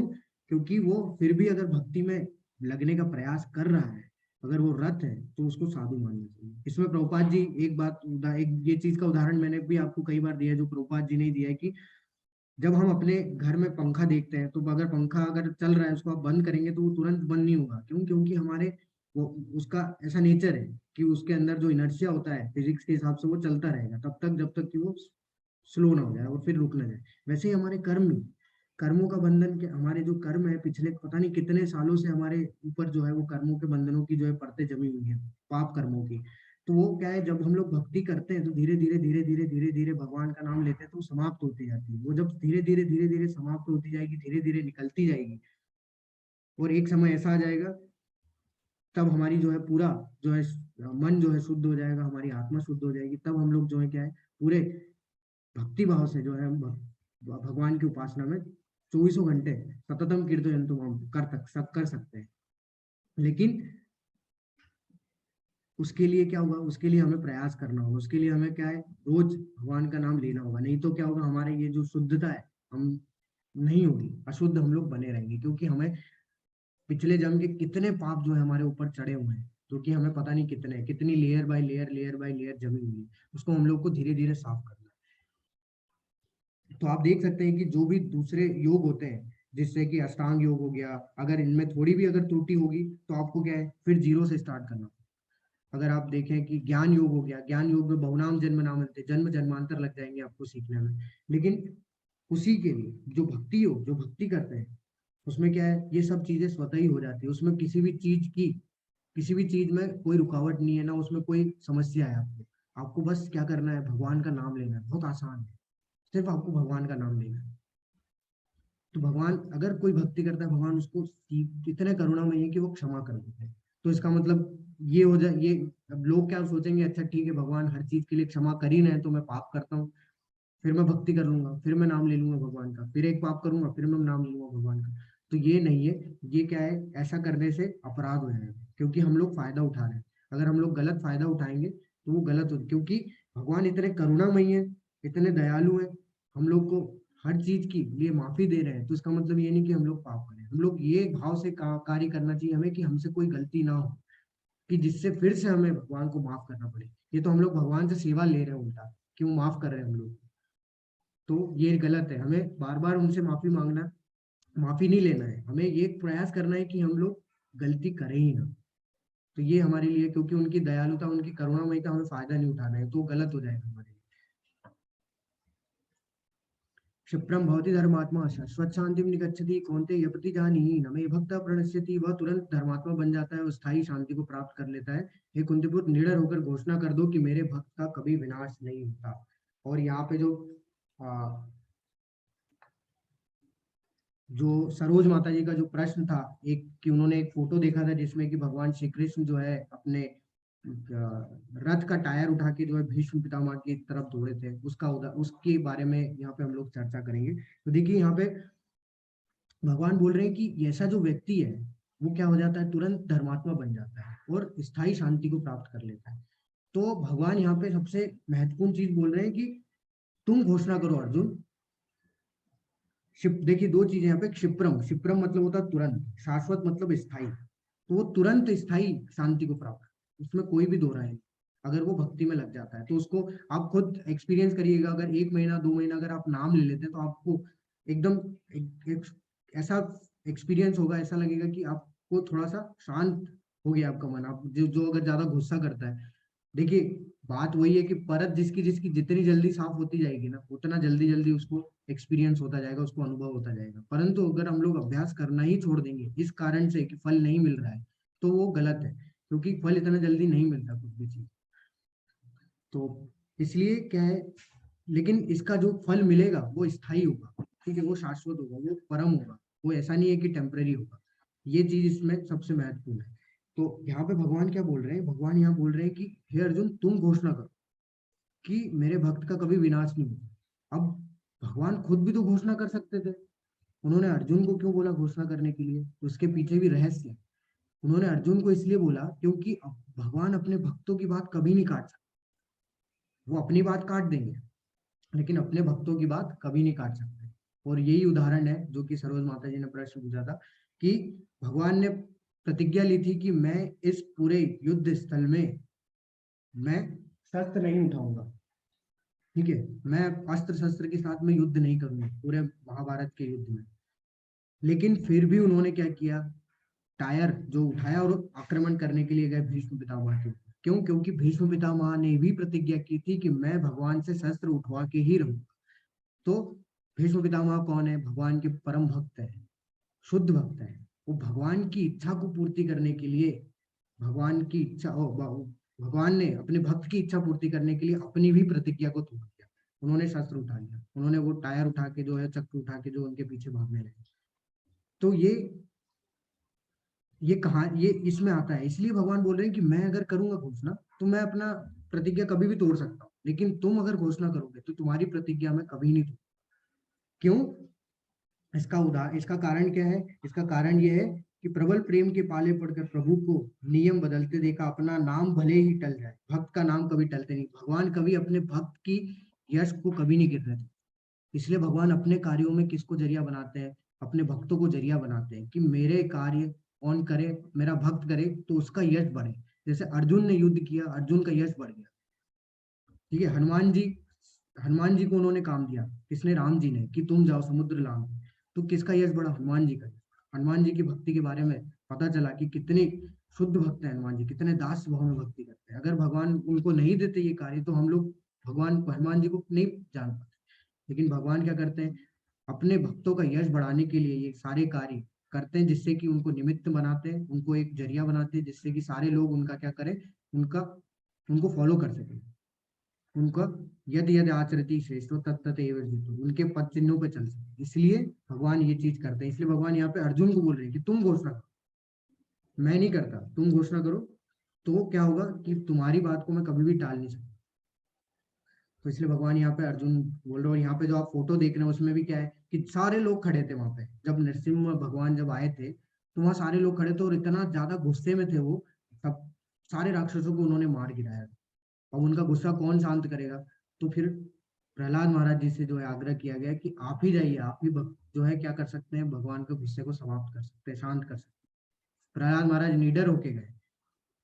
तो भक्त ही क्या कर सकता है? भगवान को संतुष्ट कर सकता है। इसलिए भगवान क्या करते हैं? भक्त की बात को कभी भी टालते हैं, और भक्त की बात को ही भगवान नरसिंह भगवान ने माना और क्या किया, इसको वो शांत हो गए, फिर वापिस अपने जो है वास्तविक रूप में आ गए। मामी पार्थ विपाश्रित्य ये अपि स्यु पापयोनय स्त्रियो वैश्यस्तथा शूद्र। हे पार्थ, जो लोग मेरी शरण ग्रहण करते हैं वे भले ही निम्न जन्मी स्त्री, वैश्य तथा शूद्र क्यों ना हो, वो परम धाम प्राप्त होगा। देखिए, ये सब लोग मानते हैं कि जो सब लोग अपना कैटेगरी बना दिए कि यही भगवान के भक्त बन सकते हैं, वो बन सकते हैं, ब्राह्मण बन सकते हैं, ये बन सकते हैं। ऐसा कुछ नहीं। भगवान बोल रहे कोई भी मेरी अगर शरण ग्रहण करेगा वो मेरा भक्त बन जाएगा और वो मेरे धाम को प्राप्त करेगा। बस एक ही कर्तव्य करना है उसको कि भक्त बनना है, उसको शरणागति लेना है, वो सीधा मेरे धाम को प्राप्त। इसमें कोई कैटेगरी नहीं है कि ये करो वो करो। सबसे और ज्यादा महत्वपूर्ण श्लोक है, मन मना भव मत भक्तो माद्याजी माम नमस्कुरु मामे वेश्यसि युक्तेत्व आत्मनम मत परायण। देखिए, ये जो लाइन है, मन मना भव मत भक्तो माद्याजी माम नमस्कुरु, ये भगवान ने पूरी भगवत गीता में 2 बार बोली, और कोई ऐसा श्लोक नहीं मिलेगा आपको कि जो भगवान ने डबल बार बोला है। लेकिन ये चीज जो है भगवान ने 2 बार बोली। 18वें अध्याय में भी भगवान यही चीज बोल रहे हैं। तो ये एक तरीके से ये जो लाइन है ये भगवत गीता का सार बताती है हमें कि अपने मन को मेरे नित्य चिंतन में लगाओ। मन मना भव मत भक्तो माद्याजी माम नमस्कुरु, मेरे भक्त बनो, मत भक्तो माद्याजी माम नमस्कुरु, मुझे नमस्कार करो, माम नमस्कुरु, और मेरी पूजा करो। इस प्रकार मुझमें पूर्णतः तल्लीन होने पर तुम निश्चित रूप से मुझको प्राप्त होगे। भगवान क्या बोल रहे हैं? अगर ऐसा कर लोगे तुम तो तुम मुझे प्राप्त कर लोगे। देखिए, भगवान यह चीज ये क्यों बोल रहे हैं? क्योंकि पहले भगवान बोल रहे हैं तुम क्या करो, अपने मन को जो है मुझ में स्थित करो। कुछ लोग बोलते हैं नहीं, मेरे से नहीं हो पाता भगवान, मैं आपके इसमें मन को नहीं लगा पाता। ठीक है, क्या करो, तुम मेरे भक्त बन जाओ। भगवान, वो व्यक्ति बोलता है मैं भक्त भी नहीं बन सकता, मैं बहुत बिजी हूँ, मेरे पास समय ही नहीं भक्त बनने के लिए। चलो ठीक है, मुझे नमस्कार तो कर सकते हो। वो बोलता है अरे नमस्कार करने के लिए भी टाइम नहीं है, इतना टाइम कैसे मैं बर्बाद कर सकता हूँ, मेरा एक एक सेकंड बहुत ज्यादा महत्वपूर्ण है। भगवान बोले ठीक है, मेरी पूजा ही कर लो, जो घंटी बजाते हो रोज वही कर लो, इतना तो कर सकते हो। अब वो बोलता है हाँ ठीक है, मैं ये कर सकता हूँ कि एक बार घंटी बजा लूंगा, मैं कहीं जिसके साथ में खड़ा हो जाऊंगा। अब देखिए, ये एक तरीके से स्ट्रेटेजी है। कैसी है कि अगर कोई पूजा करेगा वो नमस्कार जरूर करेगा, वो जो नमस्कार करेगा एक समय के बाद वो भक्त जरूर बनेगा। अगर वो जो भक्त बनेगा एक समय के बाद उसका चिंतन जो है भगवान के, उसका जो मन है भगवान के नित्य चिंतन में जरूर लगे। तो ये भगवान इस तरीके से कार्य करने के लिए हमें जितना आसान हो सकता है उतना आसान देते हैं, लेकिन हम लोग चाहते नहीं करना, तो वो हमारी मूर्खता है, लेकिन आसान कर दिया भगवान ने हर चीज को। तो ये है। और प्रभुपाद जी हम बता रहे हैं कि श्लोक से स्पष्ट है कि इस भौतिक जगत से छुटकारा पाने का एकमात्र साधन है कृष्ण भावनामृत, लेकिन कृष्ण तत्व को न जानने के कारण भाष्यकर कृष्ण को छिपाते हैं और उनको उनके मन या शरीर से पृथक बताते हैं। तो भगवान का जो मन, शरीर, आत्मा सब एक है, ठीक है, हम लोगों जैसा नहीं है अलग अलग कुछ भी। यद्यपि यह कृष्ण तत्व है के प्रति निरी अज्ञानता है, किंतु कुछ लोग जनता को भ्रमित करके धन कमाते हैं। तो वो जो कुछ भी त्रुटिपूर्ण ढंग से लिख रहे हैं वो गलत है। अतः मनुष्य को कृष्ण के आदि रूप में मन को स्थिर करना चाहिए। उसे अपने मन में यह दृढ़ विश्वास करके पूजा करने में प्रवृत्त होना चाहिए कि कृष्ण ही परम है। कृष्ण की पूजा के लिए भारत में हजारों मंदिर हैं जहाँ पर भक्ति का अभ्यास किया जाता है। जब ऐसा अभ्यास हो रहा हो तो मनुष्य को चाहिए कि कृष्ण को नमस्कार करे। उसे अर्चा विग्रह के समक्ष नतमस्तक होकर मनसा वाचा कर्मणा हर प्रकार से प्रवृत्त होना चाहिए। इससे वह कृष्ण भाव में पूर्णतया तल्लीन हो सकेगा। इससे वह कृष्ण लोक को जा सकेगा। उसे चाहिए कि कपटी भाष्यकारों के बहकावे में न आए। उसे श्रवण कीर्तन आदि नवदा भक्ति में प्रवृत्त होना चाहिए। शुद्ध भक्ति मानव समाज की चरम उपलब्धि है। तो ये चीज मतलब मुझे लगता नहीं है कि समझाने की जरूरत है, एकदम क्लियर स्पष्ट रूप से प्रभुपाद जी ने यहाँ पे बता दिया। तो ये अध्याय हमारा यही समाप्त होता है।